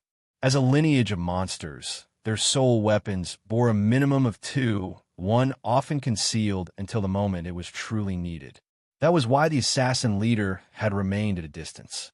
He hadn't interfered in the battle, hadn't thrown a single strike. He was watching, waiting, for Asher to reveal the rapier's second ability. There was no intelligence on what that ability might be. No records, no whispers in the underworld. But his thoughts told him enough. If the first ability was a rare support type, healing through blood, then the second was almost certainly offensive, and he wasn't going to be the fool who triggered it. That was why he kept his distance, leaving Asher to the four assassins under his command. Because he understood a simple truth: cornered prey are always the most dangerous. And when it came to wargraves, the line between prey and predator blurred dangerously fast. His words? Nothing but bait, designed to provoke, to draw out the second ability. To an outsider, it might have seemed as though he was wasting precious time by standing idle, doing nothing while the battlefield hung in tense stillness. But the assassin leader knew better. He had time. Roughly 5 hours remained on the clock. All he needed to do was prevent the rapier from claiming another life, thus denying it blood to fuel its healing. That was a simple enough task. After all, this was the true awakening, a sanctioned hunt, where assassins were granted a rare and coveted opportunity to kill a wargrave without fear of retribution from the family. Right now, he held every advantage. Even if his target somehow regenerated miraculously, Asher's stamina was still drained. His movements were sluggish. His astral reserves? Dwindling. At best, he was surviving. At worst, he was cornered prey waiting to fall. The assassin leader could feel the rapier had been drawing astra from the air after the death of the Black Panther, and it was definitely not for healing. He had guessed it had something to do with Asher's rapier's second ability. Still, he made no move. Charging headfirst into the unknown was the mark of a fool. If it came to that, if Asher forced his hand, he would simply use one of his men to test the waters. Sacrifice was the nature of their craft. They were assassins. They held no sentiment for the lives of their own. Asher, who had been sprawled across the ground, finally rose with a low groan, his body a canvas of injuries etched into him like a second skin. Every muscle throbbed with pain. Yet, amidst the agony, his mind remained sharp. He understood precisely what the assassin was attempting by pointing out his weapon's flaw and maintaining a safe distance. And the assassin had been correct. Without drawing blood, Virila's Crimson Pact was little more than dust, an ability rendered utterly useless. That was one of its inherent weaknesses. Deny it the chance to kill, and it became nothing. Another flaw Asher had uncovered over the past 6 months was even more frustrating. He had no control over the order in which his injuries were healed. Virilis acted on her own accord, mending wounds at random. Were it up to him, he would have prioritized the gaping slash across his chest before the blood drained completely. Asher had spent his time looking for his own weaknesses. He didn't just train like a madman and forgot to check for holes in his own ability and power. No other choice. Asher thought grimly as he rose unsteadily to his feet, legs trembling, barely holding him upright. It was sheer will that kept him standing, nothing more. His body screamed with exhaustion, every muscle steeped in a deep, aching burn. Waves of pain surged through him, yet his mind did not falter. He had spent the past 6 months learning to endure pain, to welcome it like an old companion. Turning his back to the assassin, Asher took a staggered step forward. The assassins watched in silence, unmoving. They could tell he was moments away from collapsing. He slipped behind a massive tree, its broad trunk concealing him completely. There, hidden in the shade of its bark, Virilis hovered gently above him, its presence marked by a faint, sorrowful hum that whispered through the silence. "It's useless, Asher Wargrave. It seems this is where it ends." The assassin leader's voice was calm, final, as he gestured for one of the 4 assassins behind him to finish the job. With steady, unhurried steps, the chosen assassin advanced, a massive axe resting against his shoulder. As he neared the tree where Asher had taken cover, the world abruptly shifted, bathed in a searing, otherworldly purple light. Before the man could so much as blink, Virilis moved. It surged forward in a blur of speed, a phantom of silver vengeance. In a flash, the assassin's head was severed cleanly from his shoulders, the strike so sudden he never even realized he'd been attacked. As for Asher, lightning surged violently across his form, shrouding him in a storm of crackling purple. In an instant, he erased the distance between himself and the assassin leader, moving faster than the eye could follow. One moment, the leader stood composed. The next, Asher appeared before him, his body fully healed, arcs of lightning dancing across his skin, his gaze cold and resolute. How did H? The thought barely formed before Asher's hand drove through his chest with brutal finality, piercing flesh and bone. He had relied on distance, calculated caution, but it hadn't saved him. He died wide-eyed and wordless. "You talk too much," came Asher's hoarse voice, laced with exhaustion and quiet contempt. The remaining 3 assassins froze in disbelief, horror flickering in their eyes as they processed the loss of 2 comrades in mere seconds. But hesitation gave way to instinct. They attacked in unison. Asher only smiled. He raised a single middle finger in reply, calm, mocking, and in the blink of an eye, his form vanished, streaking away in a trail of silver light. He had activated position marker. The assassins were left standing in the oppressive silence, swallowed by the crushing darkness he left behind. Within the Wargrave estate, the family members watched in absolute silence. They watched as 5 assassins encircled Asher. They didn't blink. They simply observed with calm eyes and steady breaths. Then it began. They saw how Asher was gradually being pushed back, further and further. His mind was able to keep up with the situation, calculating every motion and strike, but his stamina did not allow his body to follow through. They watched as attacks rained in from all directions, left, right above, from every possible angle. Hammer, axe, whip, dagger. They watched his movements closely. They could see the fluidity, the calmness, and the efficiency in each step and swing, like he had been training in the art of battle for decades. But it wasn't long before Asher's chest was torn open, right in front of their eyes. Still, none of them reacted. Many of them had suffered worse injuries in the past, had lost limbs, had endured horrors far worse than a torn chest. To them, a wound like that was barely worth mentioning. Deep down, none of them wanted Asher to die, simply because he was their family member. Yet even if he were to perish, none of them could intervene. The law of the family forbade it. They watched as the hammer crashed against his rapier with crushing force and weight, before a whip lashed viciously across his chest. The soft smiles that had graced their faces when Asher fought earlier had long since vanished, as if they were never there to begin with. Their cold, neutral expressions returned. They watched as Asher ricocheted from one tree to another, as if he were a mere bouncing ball with no will of his own. They could see his injuries now, the bruises, the torn flesh, the broken bones on his right hand that no longer looked like a hand. It resembled pulp, mangled and useless. The glowing blue orb on the table displayed everything with chilling clarity, as though they themselves were right there in the forest beside him.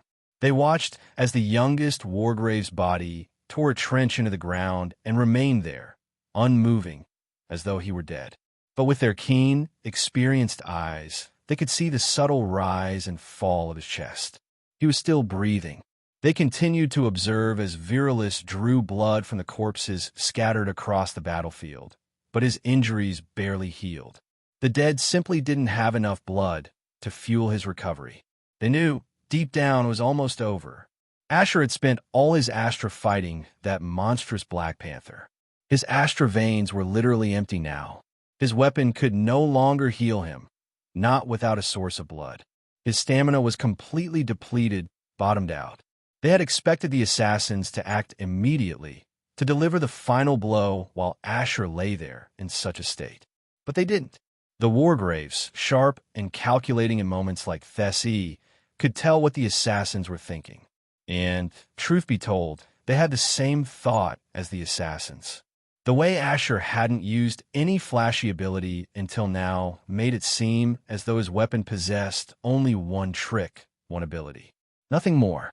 They heard the assassin leader's monologue, but none of them reacted. None of them listened. Their minds were elsewhere. They were in the moment, consumed by the tension as a single question echoed through each of their thoughts. Was a Wargrave about to fall here today? They watched without flinching. Their emotions, chilled to the bone, refused to surface. No one dared to speak. They simply watched as one of their own, a member of the Wargrave bloodline, stood at the edge of death's door. Was the youngest going to survive after barely holding out for 2 whole hours? Another question echoed in their minds. But this true awakening was unlike any other. Their gazes shifted toward Azarin, who sat with remarkable calmness.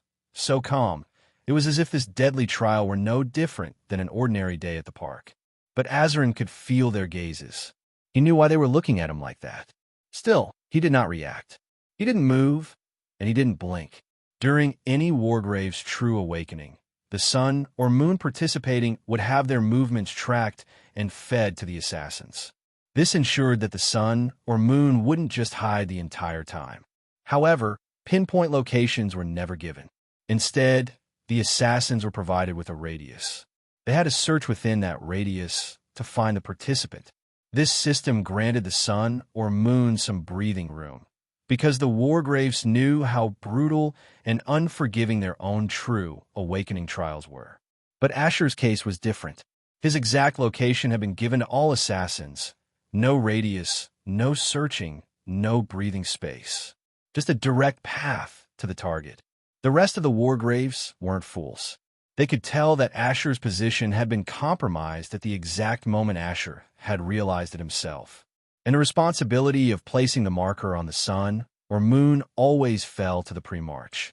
It was through this marker that they could watch everything unfold in real time, projected on the heads-up display before them. They knew who was responsible. Azarin, the youngest, had been placed in an impossible situation. No rest, no pause, just 2 hours of relentless fighting and movement at monstrous speeds. Deep down, Azarin felt anguish. He had changed this little detail, this cruel alteration, to push Asher to the brink. But he wasn't in anguish because of guilt. No, Azarin's pain came from seeing Asher in that broken state. And yet he did not panic. He had no fear for Asher's life. He and his first son had already discussed the contingency plan to save Asher.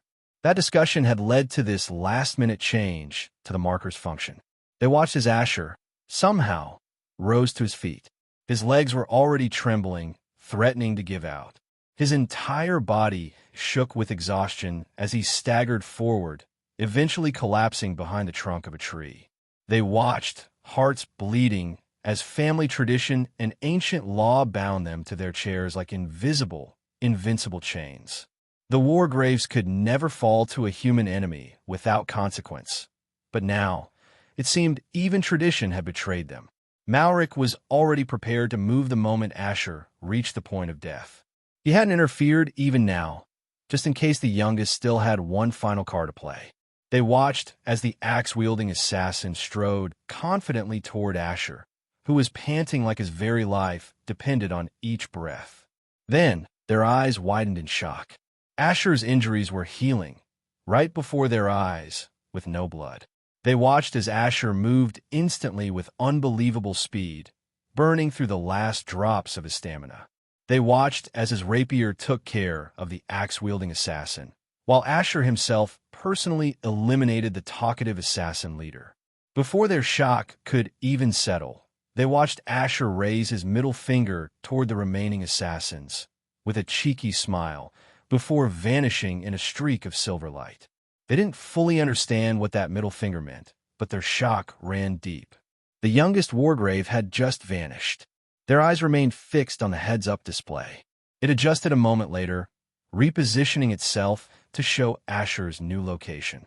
And once more shock, they recognized the place. And in that moment, smiles and grins spread across their previously expressionless faces. The youngest has a teleportation ability. The thought echoed in all of their minds.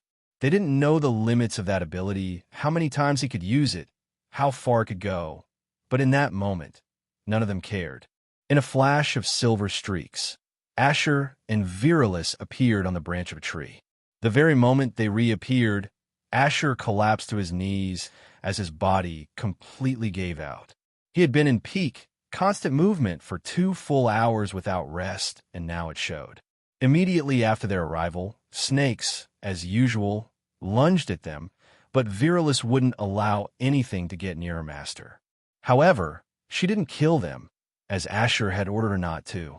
She simply severed the branches they were on, instantly dropping them to the ground. The snakes, startled and terrified, slithered away in fear. Asher's current location was the same spot where he had woken up at the beginning of the trial. It was the tree he had climbed for the first time, the place where he had killed the first snake. Unknown to all, Asher had left a position marker on that very tree, just in case a situation like this ever arose. The position marker allowed him to mark up to 3 different locations. His first was his room. Now, this tree had become the second. The third remained unspoken, reserved for another unknown contingency. Asher now laid on his back across the branch, panting heavily, his chest rising and falling with every breath. The last attack he made was nothing more than a gamble, one based entirely on the element of surprise. If it had failed, he had planned to teleport immediately, but it hadn't. It had succeeded. Asher stared at the pale moon in the sky above as he lay there motionless, like a fallen log. "System, how much time is left?" Asher asked mentally. 4 hours and 30 minutes. The system replied without hesitation, its voice calm and efficient. Over the past 6 months, while Asher had been grappling with the weaknesses in his ability, he discovered that blood was one of the major limitations. Without blood, Crimson Pact was utterly useless. But Asher had found something else. Virilis could also store the blood it drank. Virilis didn't necessarily need to use the blood she had consumed immediately. She could store it for future use, and this discovery had been critical. During his preparation for the true awakening, Asher knew that it would involve numerous injuries. He knew pain would be a constant companion. So, anticipating the worst, he made sure to fill Virilis with blood in advance, just in case something happened. And something had happened. That was why, earlier, when he stood up and hid behind the tree, it wasn't only to prepare an ambush. It was also to hide and heal, because if the assassins had seen him healing, they wouldn't wait and simply kill him instantly. This had been his trump card all along. Virilis could still heal him using the blood of fallen enemies, without tapping into her stored supply, which was exactly what she had been doing throughout the true awakening until now. Asher didn't yet know the full limit of Virilis' storage capacity, but to him, it seemed almost infinite. Virilis had been drinking blood non-stop for over a month without showing any signs of reaching her limit. "I have 1.5 to 2 hours to rest and recover," Asher thought, his gaze still fixed on the moonlight filtering through the forest canopy. Returning to this location was a strategic move. Although the assassins now knew where he was, they still had to make their way back here. And they had just spent 2 full hours chasing him at near full speed. That meant he had approximately 2 hours before they could return, unless they chose to sprint with all they had. But Asher knew better. Some of them might consider it, using astral augmentation and abilities to cover the distance quickly, but doing so would be foolish. Upon arrival, they'd be exhausted, with stamina and astra reserves nearly depleted or halved. So Asher was confident they wouldn't. Even if they spent 2 hours tracking him back here, they still had 2 more hours remaining to eliminate him. They wouldn't risk arriving completely drained. It was all calculated from the very beginning. Asher stared at the moon once more. He was slowly regenerating stamina, but if he wanted to reach his peak faster, he would need to do one thing: sleep. He weighed the decision he was about to make. To sleep in an enemy's domain, at his weakest state, surrounded by threats, it was reckless. But he had no other choice. His omniperception would alert him to anything nearby. Though it had weaknesses, it didn't mean it was useless simply because it wasn't infallible. And besides, Virilis was there, floating silently above him, like a quiet, ever-watchful guardian. Another thought crept into Asher's mind, and a faint smile formed on his lips. Then he laid down more comfortably and slowly closed his eyes. His mind drifted to the huge bed and feathered duvet back in his room. The temptation to teleport there just to sleep was overwhelming. After all, even as an orphan in his past life, he had never once slept in a forest teeming with assassins and wild beasts. He thought of Lyra, wondering how she was doing in this moment. But the thought was fleeting. It vanished just as a natural phenomenon called sleep claimed him. Even in this state of unconsciousness, his mind remained half-active. His ability, instinctive adaptation, seemed to reach its peak during such a moment. Virilis floated gently above Asher, her entire form humming like an ethereal sentinel. She was ready to shred anything that dared approach her master, to rip it apart down to the smallest atom. Deep within the forest, the assassins moved with agile and fluid motions. Their figures tore past trees, the world turning into a blur in their vision. Each step echoed with frustration and fury. They cursed beneath their breaths. They had waited so long for the 10th sun to reveal a second ability, only for it to turn out to be a teleportation skill instead of an offensive one. And what baffled them even more, they couldn't understand how the 10th sun still had Astra left. Their minds raced with questions. They concluded that the rapier had likely been gathering Astra for the teleportation earlier. That would explain it. Otherwise, why wait for that particular moment to gather Astra and teleport? Why not teleport at the beginning before the injuries had piled up? They wanted to increase their speed, to dash through the forest at maximum capacity. But they knew better. This was a battlefield. Anything could happen. They needed to conserve stamina. That was rule number one. So, they didn't use their abilities, nor did they tap into their Astra reserves. They estimated it would take an hour and a half to 2 hours to reach Asher's new location. But they weren't worried. They still had 2 hours left to kill him. In their minds, there was no way the 10th sun could recover in just 2 hours. Ironically, their thoughts aligned perfectly with Asher's own calculations and strategy. But the real question was, when the assassins finally arrived, who would they meet? Would it be the same Asher they had left behind, low on stamina, battered, barely breathing? Beneath the shrouded canopy of trees in the stillness of the night, Asher lay motionless, fast asleep atop a thick branch, as though the weight of the world held no claim over him. His breathing was soft and steady, the gentle rise and fall of his chest barely noticeable in the moonlit gloom. If word ever spread of what Asher Wargrave, the 10th sun, was doing at that very moment, few would believe it. During the true awakening, a brutal ordeal where every Wargrave was fated to lose at least a limb, he had chosen to sleep, despite bearing what was widely known as the most harrowing trial. And at that very moment, the Wargraves who watched from afar could scarcely believe their eyes. None among them had ever dared attempt such a thing during their own trials. Sleeping during the true awakening was unthinkable. Quite simply, not a single one of them would have. Virilis remained still and vigilant. If she possessed eyes, they would no doubt be flickering restlessly within their sockets as she swept her gaze across the forest, tirelessly surveying every shadow and rustle. Time slipped by, and an hour and 20 minutes passed in silence. Then Asher stirred. With slow, deliberate movement, his body shifted upright. He settled into a seated position upon the branch and opened his eyes, calm and unhurried, as he took in the dark expanse of the forest around him. "System, how long was I asleep?" Asher asked silently. "An hour and 20 minutes, host." The system's response chimed crisply in his mind. They should be arriving any minute now, he thought, eyes narrowing slightly. Virilis began to hum softly as she floated around him, her movements inquisitive, almost anxious, as though silently asking if something was wrong. "I'm fine. Stop panicking," Asher murmured with a sigh. At his words, her humming quieted, gradually fading into a soft, contented resonance. He took a moment to assess his condition. His stamina had returned, not fully but well enough. It was more than sufficient for what was to come. "My Astra has finally recovered," he noted internally. His Astra veins were now overflowing with Astra, as he had only needed to recover only 70%. "Even Virilis Astra has recovered," his thoughts continued.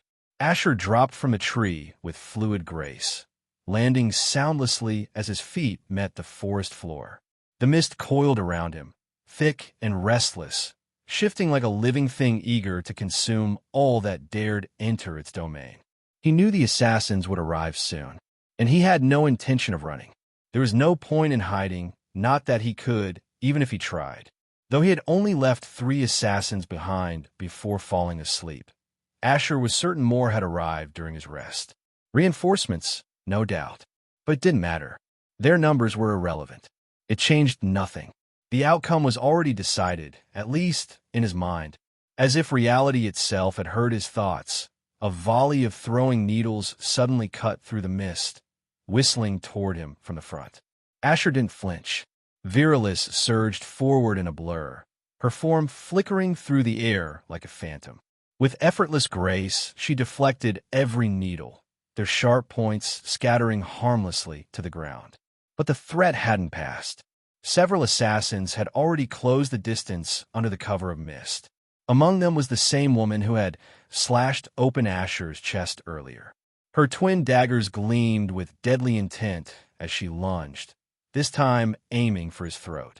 Still, Asher didn't call Virilis back. He had no intention of blocking.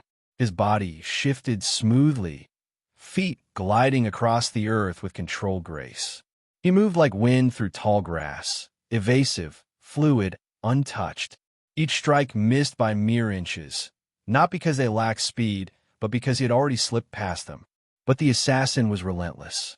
She moved in perfect tandem with him, her steps fluid, calculated, each motion devoid of hesitation. Her dagger struck only with purpose, never once aimed at a fatal point without intent. Every slash, every thrust sought to dismantle his combat prowess piece by piece, crippling his movement, dulling his reflexes. Eyes, brain, chest, lungs, legs, thighs. She targeted them all, but Asher saw through her as if she were an open book. Unlike before, when exhaustion had dulled his edge and robbed him of his movement, this time he could read her every move, and now he could respond. In the very next breath, Asher's hand blurred into motion as his legs surged forward, his fist already hurtling toward her abdomen like a thunderous echo. The assassin was caught off guard, her eyes widening at the sudden shift in his momentum. A sharp boom resounded as his fist landed, but Asher felt nothing. No resistance, no impact, no flesh, no bone. His hand passed cleanly through her. Her form dissipated into smoke. So this is how she passed through Virilis. Asher's mind raced, the memory flashing. This must be her ability. He recalled the earlier moment when she had injured him. The assassin instinctively stepped back, but Asher was already there, closing the distance in a flash. He had read her movement before she even made it. His leg whipped out in a sweeping arc, a low kick meant to destabilize. She leapt, graceful and swift, evading it with ease. But the attack was a feint. In an instant, Asher's body surged upward, his fist snapping toward her head with lethal intent. The assassin shifted into her smoke form, attempting to slip through the strike, but this time it was futile. A surge of purple lightning danced across Asher's fist as it collided. The impact was immediate. Her body was launched backward, a blur of motion and pain, her scream torn away and swallowed by the roar of thunder that followed. Before her body could even touch the ground, the earth beneath Asher surged upward and twisted unnaturally, an attempt to trap him in place. Stone bent like muscle, clamping around his legs. But Asher shattered the restraint with a single step, his legs moving with effortless force. Yet that brief moment was all the opening his enemies needed. The hammer-wielding assassin was already upon him, the whip user trailing closely behind like a shadow. The wind cracked with violent intensity as the blunt side of the hammer cleaved toward his skull. Asher didn't block. He slipped past the strike with a fluid sidestep, his motion ghost-like, impossibly clean. In his hands, twin daggers gleamed, taken from the very assassin he had just dispatched. Closing in on the assassin's flank, Asher's hands moved with lethal intent, aiming to sever the enemy's wrist. But his omni-perception flared, catching the whip slicing through the air from his blind side. Without hesitation, Asher abandoned the strike. He launched into a series of 5 rapid backflips, each one precise, creating space between himself and the advancing duo. Off to the side, Virilis held her ground, keeping another assassin at bay with ruthless efficiency, preventing it from drawing close, even as the rest began to converge on Asher. Asher's breathing remained steady and controlled. His purple gaze swept across the battlefield, reading every movement, every intent, every heartbeat of the assassins encircling him. Then, slowly, a smile formed on his lips. He was enjoying this, far more than he would ever admit. His knees bent forward ever so slightly, his muscles coiled, as if ready to erupt like a spring, but before Asher could so much as move, his vision vanished, swallowed whole, as though the very world of Crymora had chosen to erase all color from existence. His body froze, muscles coiling in instinctive tension the instant darkness claimed his sight. This has to be another ability. One of the assassins, he thought, his mind racing to keep pace with the sudden shift in reality.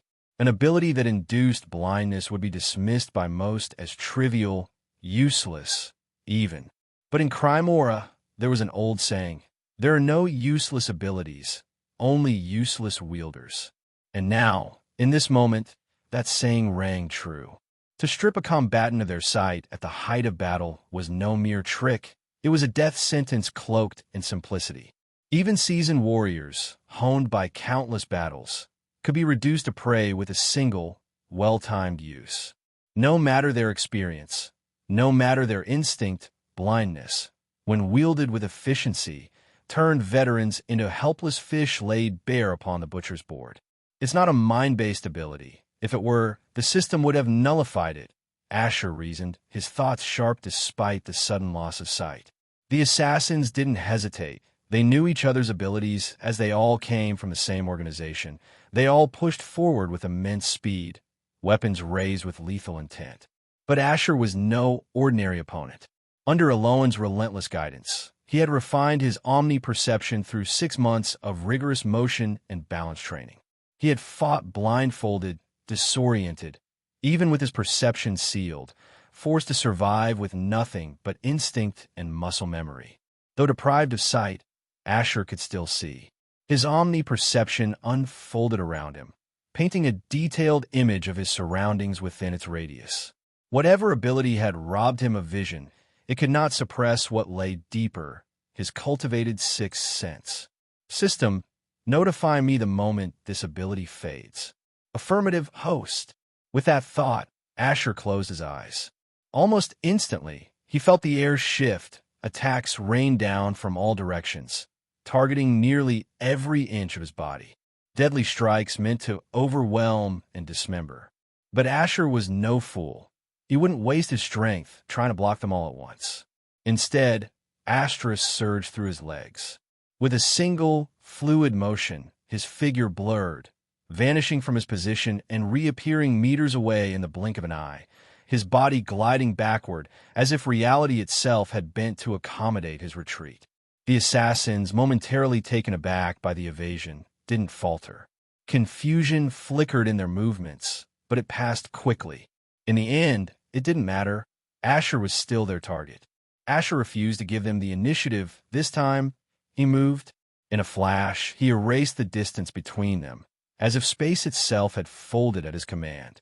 The dagger in his grip swept forward with clinical strokes, slicing clean through the eye of the nearest assassin. A scream burst from the man's throat, sharp, panicked, but it was cut short a heartbeat later. Asher's blade followed through, gliding across his neck in a seamless arc, silencing him with a single, elegant stroke. Blood sprayed into the air, but Asher was already gone. His movement was serpentine, fluid and unpredictable. He twisted to the side, momentum coiled into his next strike. In one swift motion, his dagger flashed upward, burying itself beneath another assassin's chin and erupting through the top of their skull. With a dull thud, two bodies collapsed to the ground. Asher moved like a shadow, silent, swift, and devastatingly precise. He never needed more than a strike or two. Every motion was calculated, every kill clean. To any onlooker, the roles would have seemed reversed. Asher didn't resemble the hunted. He was the predator, the assassin, not the target. Behind their masks, the remaining assassins frowned. Confusion crept in, sharp and unwelcome. He was supposed to be blind, crippled by the very ability they deployed.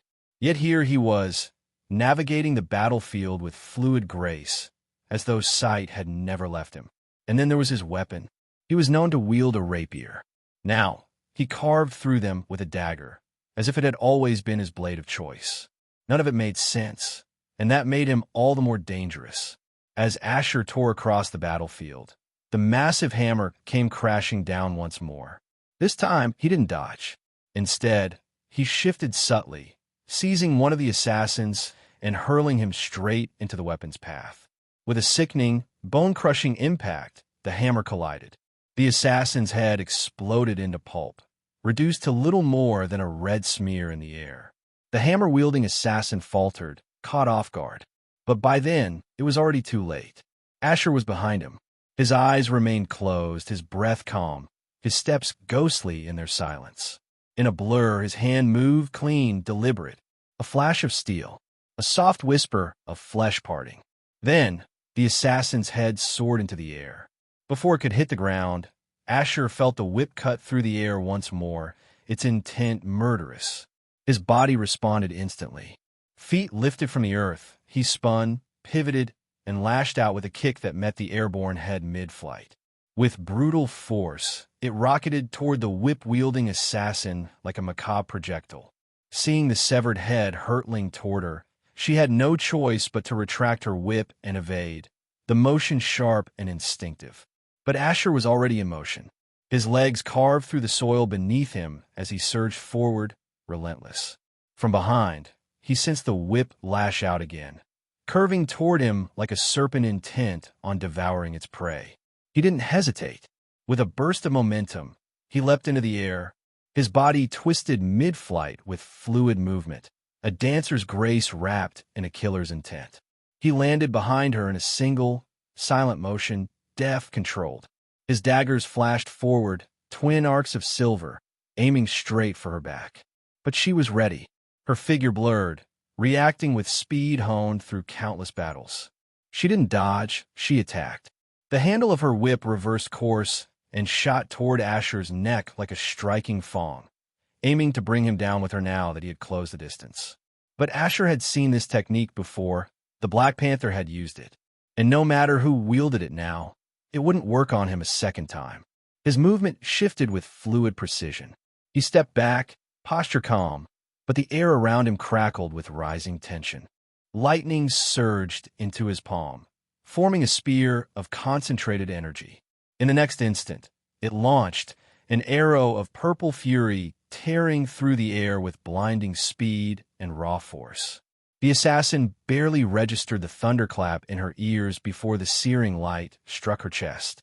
A heartbeat later, it detonated, an eruption of power that consumed her in a flash, tearing her body apart like a balloon under pressure. Nothing remained but fragments, scorched and scattered in the air. Asher could already feel the shift in the air, the faint tearing of space as the assassins moved. They didn't hesitate. No words, no pauses, just pure, lethal intent. His hand closed around the fallen whip, instinct guiding his grip. In his mind, the memory replayed how the assassin had wielded it earlier, the flow, the weight, the range. His battle intuition ability filled in the rest. Lightning crackled across the length of the whip, veins of violet energy pulsing through it like a living thing. Then Asher moved. His arm blurred, and the whip lashed out in a storm of arcs, slicing through the air in a sweeping dance of destruction. The assassins reacted instantly, forms flickering as they stepped back, vanishing from the whip's immediate reach in bursts of speed. But not all of them were fast enough. 3 were caught in the tempest. The whip struck, blunt force laced with elemental wrath. Their heads burst like overripe fruit, exploding into sprays of crimson and shattered bone, painting the air with gore. For a brief, morbid second, the battlefield gained a flash of color, blood red against a world painted in death. From the lingering haze of smoke left in the wake of his last strike, Asher emerged, his steps slow, deliberate. Each footfall echoed like a war drum in the ears of the surviving assassins, steady and unrelenting, as though heralding the end. The host's vision has returned. The system's chime rang clearly in his mind. Asher's eyelids lifted. In that instant, Virilis, who had already claimed the lives of 4 assassins, vanished from where she stood, then reappeared in her master's hand, as if summoned by will alone. The air grew heavier. The hunt had truly begun. Only 1 hour remained on the clock, and Asher was fully aware he had asked the system to notify him with each passing hour. A wide grin stretched across his blood-smeared face as he stood, knees slightly bent, body coiled with tension like a predator ready to pounce. He hadn't spoken a single word since the beginning of this true awakening, yet he relished every moment of it. Virilis reveled in it. The absolute physique thrived on it. With that, Astra coiled beneath his feet like a living serpent, then surged across Virilis in a gleaming arc, smiling. Asher launched himself forward like a cannonball, his body ripping through the air with a sharp, whistling shriek. The assassins did not flinch. They were dancers on the edge of death, professionals who had long accepted that one day it would claim them. But not today, not by the hand of a 17-year-old boy. With cold resolve, they channeled their Astra, which roared to life across their bodies as they hurtled forward to meet him. The forest erupted into a storm of motion, blades flashing, shadows twisting, and Astra manipulation so dense it blurred the very air. With a heavy clang, weapons collided in a burst of sparks, then again and again and again. The relentless thunder of steel echoed through the forest as countless blurs converged upon a single figure. Yet Asher faced them all with the grin of a madman carved into his blood-stained face. His hand never faltered, not once.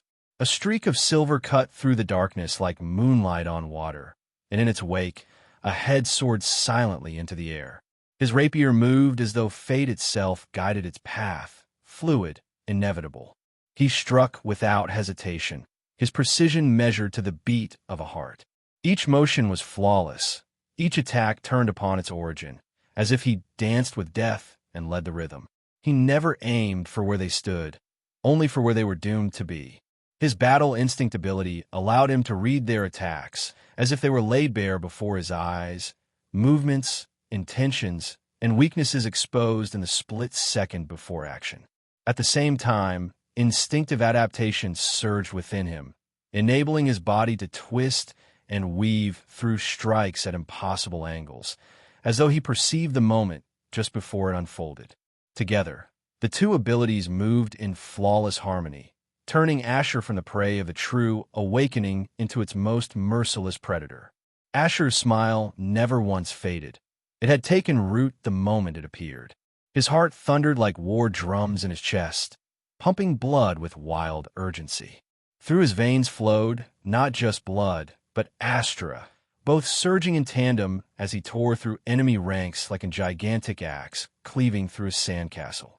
Sheer exhilaration bloomed in every fiber of his being. He streaked forward, a trail of purple light trailing behind him, while Virilis hummed in utter, primal satisfaction. She had tasted blood before, had drunk deeply from beasts slain over the past 6 months. But those were creatures captured by Lyra.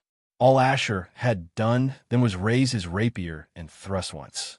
But here, she could move freely. She could dance. She could rend flesh, shatter bones, tear through sinew, and split skulls. Every vibration through her blade was ecstasy. The thrill of the kill surged through her like wildfire. If Virilis had a face in that moment, she would wear the same maddened, euphoric grin that lit up Asher's. In a single, fluid motion, both partners, human and weapon, boy and rapier, descended into the brutal embrace of death's waltz. They moved as one, their wills seamlessly entwined. In that moment, their efficiency reached its peak, flawless, instinctive, deadly. Asher made a decision. His stamina would not burn out. Even if he ran at full speed for the entire remaining hour of the true awakening, he would not falter. And with that resolve, he chose to run wild. No more restraint. No more calculated movements to conserve strength. No more holding back. No more anything. No more nothing. They would all fall before him. They would all fall before Virilis. Bodies piled in grotesque heaps as Asher pressed forward without a moment's pause. He moved with the grace of a panther unleashed in a pigsty, predatory, merciless, and far too fast for anything to stop him. Blood arced into the air like crimson rain. The once brown earth beneath him changed color, turned into a gruesome canvas, blood its only paint. Even the silver moon above seemed to blush red under the ceremony of slaughter. This unholy bloodbath.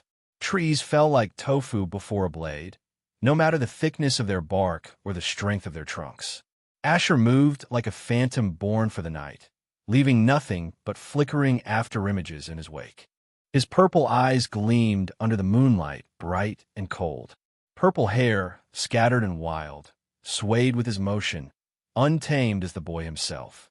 And in the final moments of the assassins' lives, all they ever saw were those glowing eyes and the flash of white, before their world spun and hell laid claim to their souls. Abilities flared to life one after another, but to Asher, they were meaningless. His mind moved in perfect synchrony with his body, neither outpacing the other, neither falling behind. His gaze tore through the intricacies and limitations of their abilities, as if he were the one who had granted them those abilities to begin with. Panic began to creep into the assassins' hearts, and Asher welcomed it.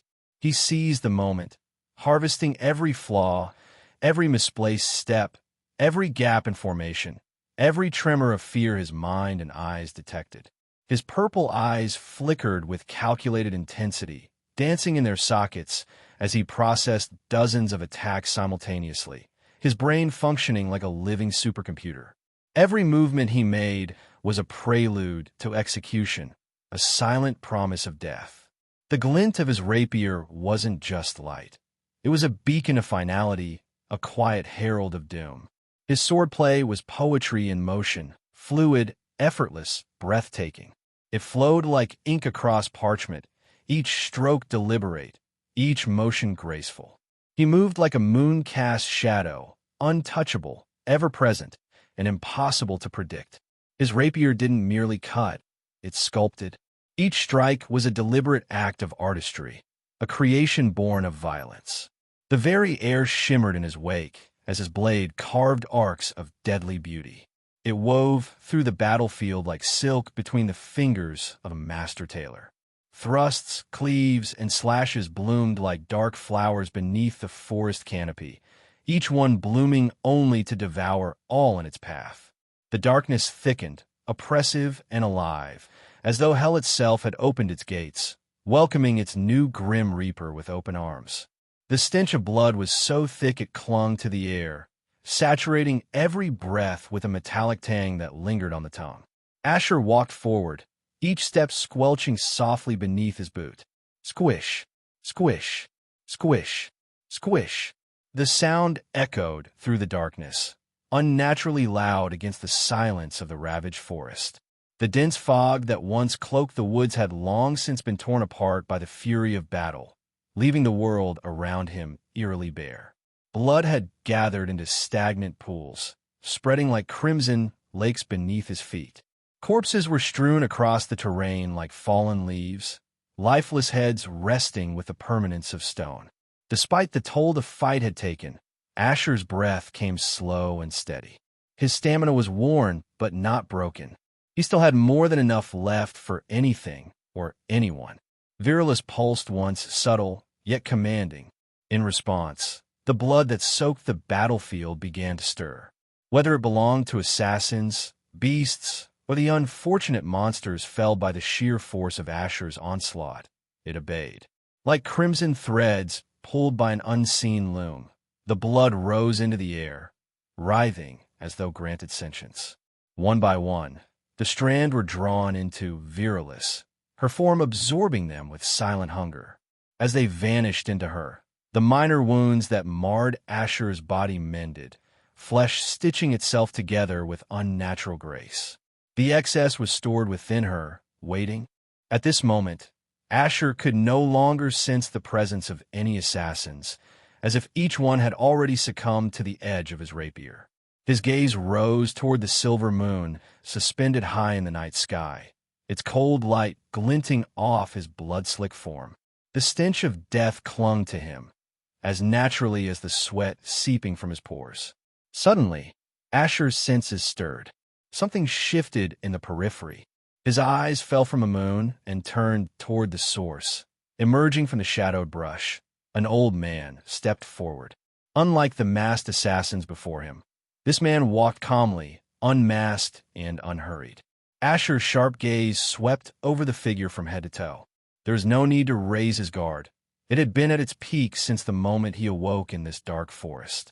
I must say, you are the most dangerous and talented wargrave Crymora has ever known, the old man said, his voice calm and composed. A rapier rested at his side, his posture relaxed. But there was no mistaking the contrast. He didn't carry himself like the others, who fought in silence and died before they could even scream beneath Asher's blade. It seems you've been watching from the start, Asher replied coolly, a faint smile brushing his lips. I hope the show was entertaining. Though Asher generally held disdain for villainous monologues, he had respect for those whose strength earned them the right to speak. This man, from the way he moved, from the way the air bent around him, he had earned it. Indeed, I've been watching, the old man continued. According to our records, you are the first wargrave to eliminate every assassin before the true awakening even concluded. Not a limb lost, not an organ grazed or lost. A truly extraordinary feat. The man wore a black breastplate devoid of any crest, greaves protecting his legs from knee to ankle, and vambraces shielding his arms. His white hair, undeniably the mark of age, contrasted with the taut strength in his frame. Despite the passing of 2 centuries, time had failed to dull the sharpness of his form. He stood like a knight. If there's a reward that comes with such praise, I'd gladly accept it, Asher replied with a smirk, somehow finding humor even in a moment like this. The words mattered little to him. What mattered was the time. 30 minutes remained. Whether this old man could kill him before that window closed was a question Asher already felt confident answering. You laugh and jest even after what you've endured, the old man noted. Such mindset. Asher held the man's gaze, then turned back toward the moon. His voice was quiet but steady. So, tell me your story. I'm certain you have one. You walk and speak like a knight. Yet here you are, acting under an assassin's creed. The old man stared at him in silence for a moment before speaking. I was once a knight of a fallen noble household. I may be over 200 years old and still stand only at the Spark Bright Star, but I served faithfully and was honored to do so. He paused, allowing the weight of his words to settle before continuing. But the first son, Malric, destroyed that noble household, reduced it to ashes, because my young master dared glance at the second moon. and the emperor refused to act. No punishment, no justice, no evidence, they said. The man's voice never rose. He did not shout. He did not weep. Yet the sorrow, the rage buried beneath centuries, carried clearly through each syllable. So I joined the Assassin's Guild. I drowned myself in missions and silence. Until you came. Until you were born. So killing a wargrave is your grand revenge? Asher asked. Indeed, the old man replied, his eyes now drifting up to the same moon. And once I kill you, I will take my own life to join those I served in the land of the dead. Asher remained silent. Despite the man's low rank and advanced age, the aura surrounding him brimmed with danger. Asher did not dare underestimate it. Surviving for over 2 centuries with such meager power could only mean one of two things. Either the man possessed a terrifying ability, or he was simply that lucky. And Asher did not believe in luck in world like crime aura. "What's your name, Mr. Knight?" he asked, a flicker of genuine respect in his voice, for a man who had remained loyal even beyond death. "You may call me Hillary," the old man replied without hesitation, unbothered by revealing his name. Asher gave a small nod and fell into silence again. Sensing the pause, Hillary continued, "Though I now wear the title of assassin, I still carry the heart of a knight. You will see no cheap tricks from me. Let our rapiers decide life and death." The atmosphere thickened, as though the air itself recognized the solemnity of the vow. Hillary's gauntlet hand moved to his blade. As he drew the rapier from its sheath, the metal hissed, slicing through the stillness of the forest. Asher didn't flinch. No killing intent leaked from the man, yet his purpose was unmistakable. He had come for nothing but Asher's life. In a blink, Virilis materialized in Asher's hand. Purple eyes locked with deep, unreadable black. Their presence surged, saturating the air, bending wind and sky alike beneath the weight of their will. A single leaf drifted downward, twirling on the breeze. And the moment it touched the forest floor, Asher and Hillary vanished. In the blink of an eye, Asher and Hillary materialized at a single point in space, rapiers drawn, their rapier gleaming with lethal intent. Like twin cobras striking in perfect synchronicity, their hands shot forward, both aiming for the same point at the same moment. A sharp clang shattered the stillness as the tips of their rapiers collided.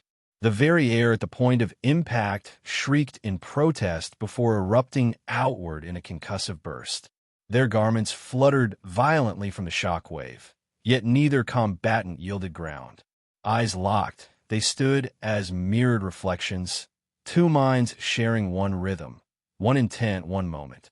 Though their feet remained rooted, their arms blurred into motion, unleashing a relentless storm of thrusts. Each strike was met with another, a flawless counter, as steel kissed steel again and again in a savage ballet of speed and strength. Within a single minute, their rapier had clashed over 1,000 times. The ground beneath them had sunken under the strain, a crater forming from the sheer intensity of their duel. Earth and stone erupted outward, flung aside by the explosive force of their confrontation. With a thunderous boom, the earth caved in further beneath them, the sudden collapse breaking their rhythm and disrupting their successive exchange. Yet even as their footing faltered, their gazes remained locked, unbending, unblinking, bound by unspoken challenge. In the next instant, they vanished from the fractured ravine, their figures blurring into motion as they surged into the forest beyond. No astra, no elemental power, just the raw, unfiltered mastery of rapier combat. Their forms sliced through the woodland like phantom blades, each movement a testament to lethal efficiency. Trees, stones, anything unfortunate enough to obstruct their path, were annihilated in an instant, obliterated as gaping voids tore through their centers, remnants of the sheer velocity and force behind every step and strike. Beneath the waning glow of the moon, two streaks of light carved through the air, gliding across meters as if space itself dared not hinder their path. Each pass birthed a storm of sparks, scattering like burning embers and casting the night sky in hues of molten orange. They moved like phantoms, ghostly, untouchable, yet devastating. Blades whispered through the air, slicing reality as if cleaving through the very fabric of existence. Every clash of their rapiers resounded like the toll of a distant bell, solemn, resonant, heralding not merely combat, but the collision of two indomitable wills. It was more than a duel. It was a reckoning. Though Asher had heard Hillary claim he was now an assassin who still bore the heart of a knight, he refused to entertain such romanticized nonsense. Trusting a man like Hillary, even for a moment, could mean death. Even now, despite their ongoing duel being devoid of Astra, Asher's gaze never wavered from Hillary's entire form, watching with ruthless stare for any sudden or hidden maneuver. Virilis screamed in his grip, the blade vibrating with eagerness as Asher moved in perfect sync with it. He feinted, his rapier carving a serpentine path of deception through the air. Hillary adjusted to defend, but the moment he committed, Asher's trajectory shifted with surgical accuracy. And yet, Hillary responded, not with surprise, but as if he had foreseen it from the very beginning. Hillary's rapier shimmered, then vanished into a blur of motion. In the next breath, hundreds of crescent slashes materialized around him like conjured wind blades, as if the sheer force of his movements had compelled reality itself to obey. Asher's eyes narrowed, the purple hue in his gaze gleaming with focus. He had never witnessed this technique before, but his battle instincts were honed beyond reason. His body responded before thought could catch up. Muscles coiled. Virilis rose. The moment the swirling cuts closed in, Asher moved, fluid and precise, mirroring the technique with uncanny accuracy. Together, he and Virilis unleashed the same devastating motion. In an instant, a storm of cutting wind erupted from him. Hundreds of phantom blades tore through the space between them, meeting Hillary's in a violent symphony. Sword marks ravaged the earth. Trenches split the terrain, stretching for meters. Trees, mighty and tall, were diced into clean fragments, reduced to logs as if sliced by invisible executioners. The forest groaned under the weight of their destructive power. But Asher didn't remain still. The moment he executed the technique, his perfect muscle memory had already committed and refined it flawlessly. What had taken Hillary years to master, Asher adapted within seconds. He and Virilis moved again, their synchronization absolute, one body, one mind, one blade. His arm blurred into motion. The air howled in protest, but it was forced to yield beneath the weight of his will. Hundreds of razor-sharp wind slashes bled into existence once more, but this time they carried a different purpose. No longer a mirror or a defense, they were an assault. Sharper, faster, ruthless. Each cut tore through space like a predator unchained, seeking Hillary with deadly intent. Hillary wasn't surprised by the sight before him. He had been watching Asher for the past 5 hours, ever since the true awakening began. He had seen Asher carve through veteran assassins with ease, reducing years of honed skill to fleeting moments of futility. He had watched him wield daggers with stolen precision, mimicking their techniques flawlessly. Even the whip, an unfamiliar weapon, had bent to Asher's will on the first attempt, as if it had always belonged in his hand. So no, Hillary wasn't shocked that Asher had replicated the wind-cutting technique so perfectly. And yet, a silent thunder echoed in his chest, a sensation long buried beneath layers of experience and detachment. When was the last time he had felt this? When was the last time he stood against another rapier wielder, someone who could challenge him with raw talent and unrelenting instinct? His expression remained stone. He said nothing. Words had no place in battle, not for him. Just action. Without a word, Hillary shifted into stance, silent, sharp, absolute. His presence deepened, pressing down on the world like a rising tide. Then he moved. In the blink of an eye, his form vanished into a streak of black light, erupting outward in a burst of blinding speed and overwhelming force. His rapier clashed against the incoming wind blades, not with hesitation, but with dominance. Each arc of his blade shredded through the attacks as though they were made of paper.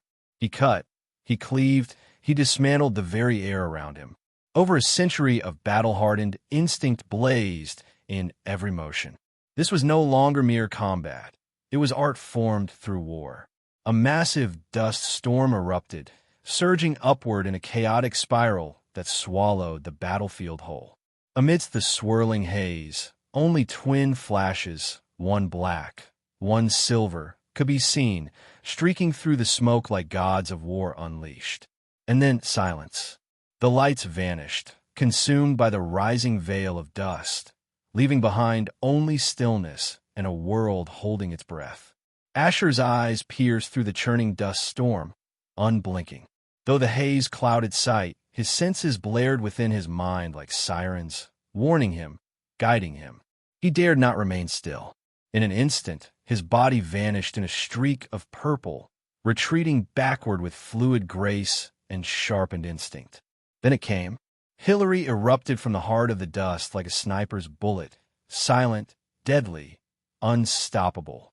His form was a flash of darkness, hurtling forward with singular focus. There was only one target, Asher.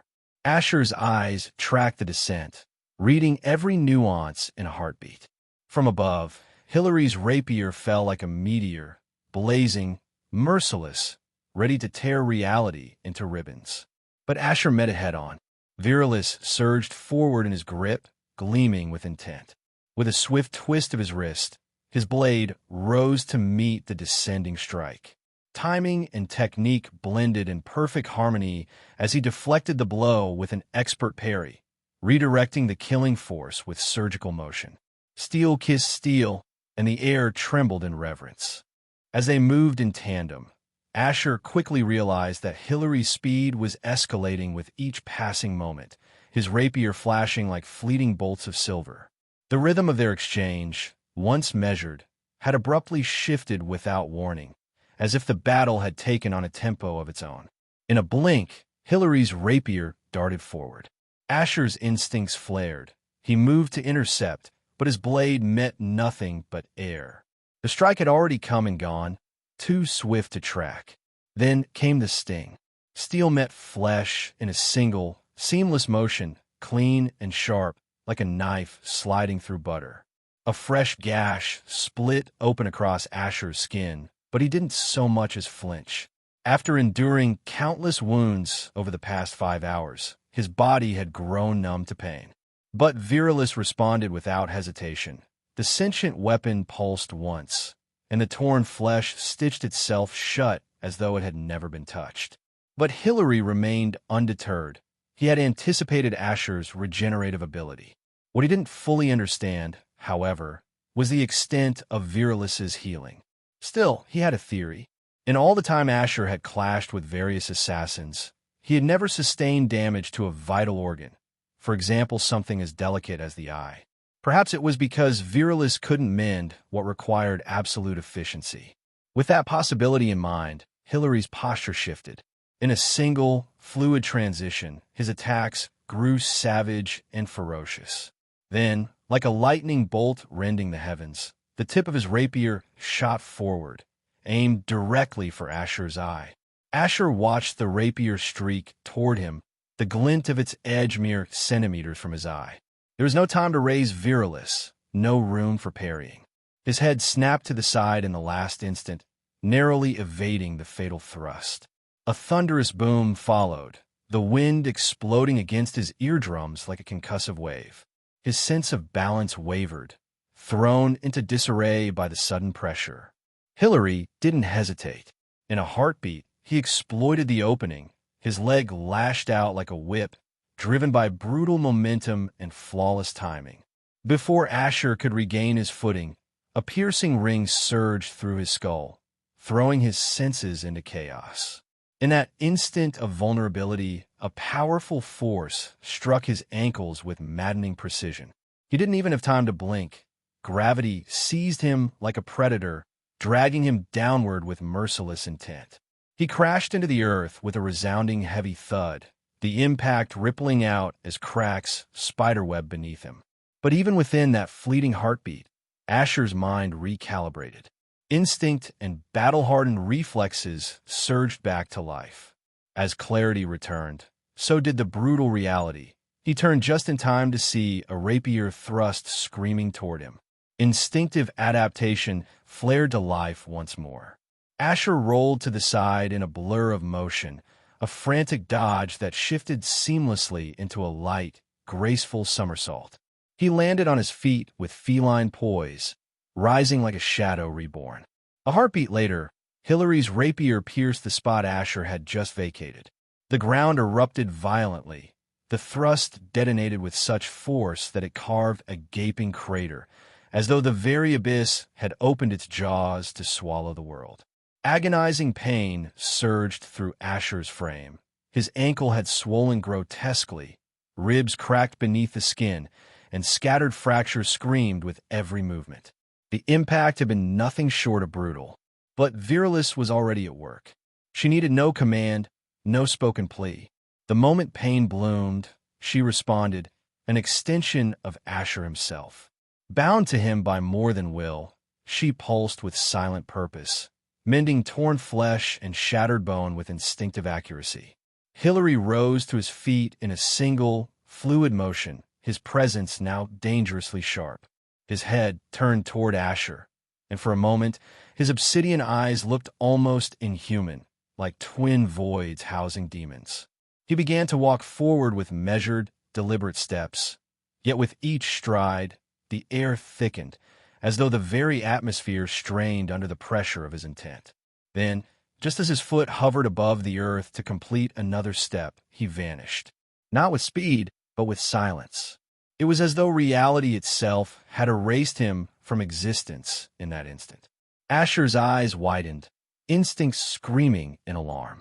He sensed it, a presence blooming behind him like death incarnate. A heartbeat too late, and a rapier was already there, lunging toward his spine like a phantom's dagger in the night. Movement technique, Asher thought, the thought echoing through his mind as omniperception illuminated everything around him with perfect clarity. Astra surged through his specialized veins, igniting like a storm within his body and multiplying his speed in an instant. With explosive force, Asher shot to the side, his body a blur. He evaded the fatal thrust at the very last moment, but not without cost. The rapier grazed his back, tearing through flesh once more. Yet even as blood splashed, the wound was already sealing shut, Virilis mending him with unwavering precision. Without pause, Asher launched backward, his movement a controlled explosion of speed. Virilis gleamed in his hand as he shot upward, vaulting onto a bent, crooked tree. He landed with feline balance, body coiled and perfect atop the unstable perch. Hillary was right behind him, silent. Like a phantom, he surged up the same bent tree, his black eyes locked on Asher with unblinking gaze. He caught the slightest twitch, Asher's left hand moving toward his back. A flicker of insight sparked. Asher's hand dove into a pouch he'd taken from one of the fallen assassins. In a single sweeping motion, he hurled a volley of throwing needles, each one laced with explosive force as he surged backwards. But Hillary didn't hesitate. He dove headfirst into the storm of needles without so much as a blink. As they closed in, his arm rose in a blur. With calculated motion, he angled his vambrace, deflecting each projectile mid-flight. Sparks danced across his frame, but none pierced him. He closed the distance in a breath, his rapier thrusting toward Asher's throat with unnerving lethality, a strike so cold and calculated it bordered on the mind of a killer. But Asher was already there. He met the attack with one of his own, Virilis roaring forward in a mirrored thrust. The clash was instant, a collision of power and technique. The resulting shockwave shattered the warped tree beneath their feet, splinters and bark bursting into the air like shrapnel. Gravity took hold, and both fighters plummeted from the sky. Yet even in free fall, the battle didn't stop.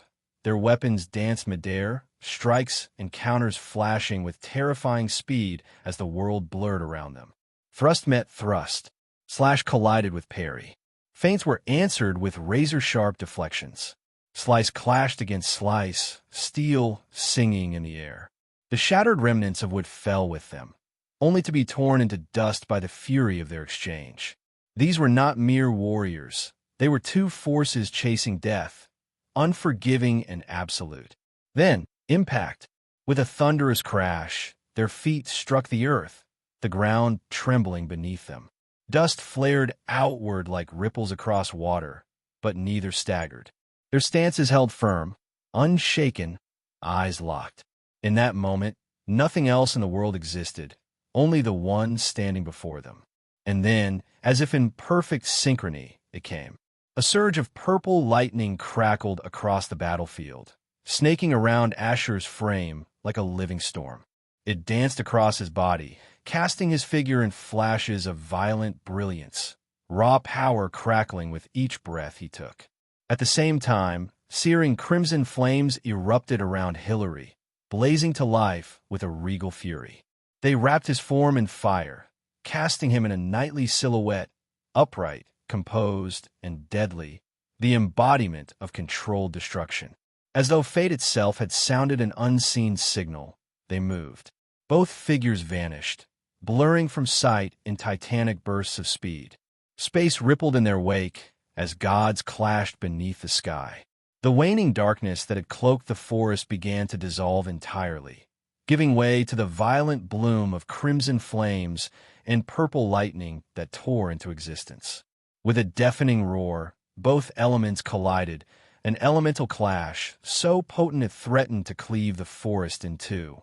The resulting shockwave surged outward in a brutal tide, hurling trees, earth, boulders, and stone alike into the air. What wasn't flung was utterly annihilated, swallowed whole by the overwhelming forces at play. A deep tremor reverberated through the land, as though a meteor had struck the heart of the forest. Lightning crackled violently, twisting through the air with serpentine madness, each thunderclap sharp enough to rupture eardrums. Flames raged with searing brilliance, the heat distorting the very air, rising to a fevered pitch, as if reality itself might melt under its wrath. Gaping ravines tore open the earth, their jagged mouths stretching toward the heavens. The ground beneath glowed with molten fury, transformed into a river of lava, while the merciless lightning scorched everything in its path, leaving nothing but blackened ruin. Within the veil of darkness and swirling fog, two titanic figures, one wreathed in crackling lightning, the other engulfed in roaring flames, collided with a thunderous impact that shook the world. Their forms, lost in motion, became silhouettes of raw elemental frenzy, one painted in searing crimson, the other in radiant purple. There was no restraint. Each warrior drove the other to the brink, every clash of their weapons echoing in a blaring crescendo that tore through the silence like a scream from the abyss. Smoke curled into the heavens, thick and suffocating. The surrounding beasts, seized by primal fear, fled in desperate retreat, instinctively knowing to run, lest they be incinerated by the flames or torn apart by the shock waves that shattered the air around them. Their blades met with the fury of a tempest, sparks erupting as though the very air recoiled from the violence. Steel screamed against steel, each strike a war drum's beat, echoing like thunder beneath a storm-choked sky. They moved in a symphony of death, blades flashing like lightning bolts wrenched from the hands of an enraged god. They did not pause to breathe. They did not pause to blink. They did not pause to think. They did not pause to speak. They simply moved. Their bodies flowed with ruthless grace. Eyes sharp, hands precise, feet relentless. They were no longer men, but forces of nature bound in mortal flesh. Fatigue held no dominion here. No, exhaustion dared not lay a finger upon these godlike beings as they tore into one another with cataclysmic clash, each blow threatening to reshape the world around them. Another overwhelming force surged between them as their rapiers clashed once more, yet neither yielded. Their feet remained anchored to the earth, unmoved, as though the very ground bowed to their resolve. The air before them detonated with absurd force. Yet they didn't flinch, didn't blink, unshaken by the chaos erupting around them. They traded thrusts like poets weaving verses, each strike a stanza, each cut a line of elegant brutality. Their movements danced like silver rivers under moonlight, fluid, graceful, and deadly. Parries and slashes wove together into a seamless tempest, a duel so precise it blurred the line between violence and art. They met and parted like waves crashing upon an eternal shore, every collision pulsing with the raw, untamed force of nature itself. Asher's rapier moved with rapturous impulse, Virilis streaking forward like a spear of judgment. Lightning enveloped his entire form, wild, radiant, and unyielding, dancing along the blade in arcs of crackling madness. Opposite him, Hilary's flames surged in response, flaring with demonic intensity as his own rapier flowed like the firestorms of the underworld. Each clash released a cacophony of sizzling energy and shrieking sound, lightning snarling against flame, steel howling against steel, as the two combatants weaved destruction into every movement. In mere minutes, the forest bore the scars of their conflict, entire swaths reduced to smoldering ruin. Trees lay in charred heaps. The earth was split and burning, as they drove each other forward with nothing but pure, lethal intent. Hilary's figure blurred as he launched backward, crimson flames trailing behind him like a comet streaking through the dark. He came to a sudden halt, planting his feet as his rapier rose, its tip leveled at Asher with precise, silent intent. In a single motion, his arm recoiled, flames surging violently around him. Then he vanished. His form tore through the air, surging forward like a blazing arrow loose from a divine bow. The thrust that followed was sharp, deadly, and merciless, a technique honed for the kill. Asher's senses flared, danger screamed in his bones. Whatever Hilary had just unleashed, it wasn't ordinary. It was a technique, and a fatal one at that. Instinct overruled thought. He didn't dare parry. He didn't attempt to block. Instead, he moved. A thunderous crack split the air as Asher's form became a streak of purple lightning, vanishing from sight in a bolt of raw speed, evading death by a breath. The moment Asher vanished, Hilary's thrust erupted with cataclysmic force. A torrent of flame exploded outward, devouring the space Asher had occupied, like an all-consuming beast unleashed.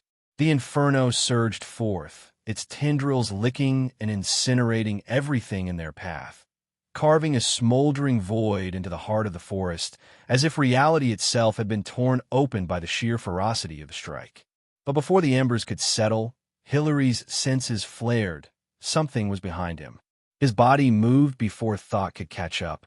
Shoulder, foot, and arm snapped into perfect alignment, his center of gravity shifting with fluid movement honed by countless battles.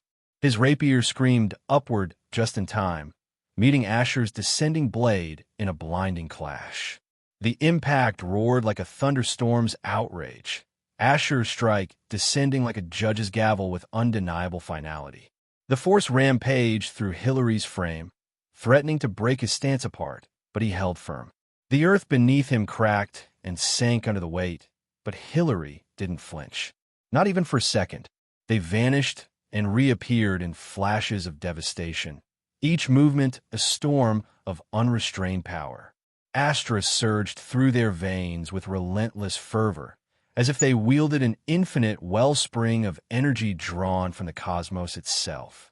Blows rained in rapid succession, thrusts, slashes, cuts, and counterthrusts, each technique crashing against another in a duel of relentless mastery. Every strike was met with its equal, every motion born from instinct sharpened into perfection. Their footprints marked the scarred earth, etched deep into the ruined forest like echoes carved into the sands of time. Their feet danced across the battlefield, brushing the ground with divine efficiency, while their rapiers met and parted again and again, like the ceremonial kiss of a sacred vow, sealed in steel and sanctified by the heavens themselves. The sun began its slow ascent, inching above the horizon as if the heavens themselves sought to remind them. Time was slipping away. The darkness and fog that had veiled the battlefield began to retreat beneath the golden tide of morning, light bleeding softly into the ravaged forest. Hilary, catching sight of the rising dawn, made a choice. For the first time since the battle began, he broke his silence. His lips parted, and his voice rang out, not merely loud, but thunderous, a sound that cut through the clash of steel and the howl of flames. It carried the weight of authority, of power, of finality. A single word, yet it seemed vast enough to drown the storm that surrounded them. Freeze!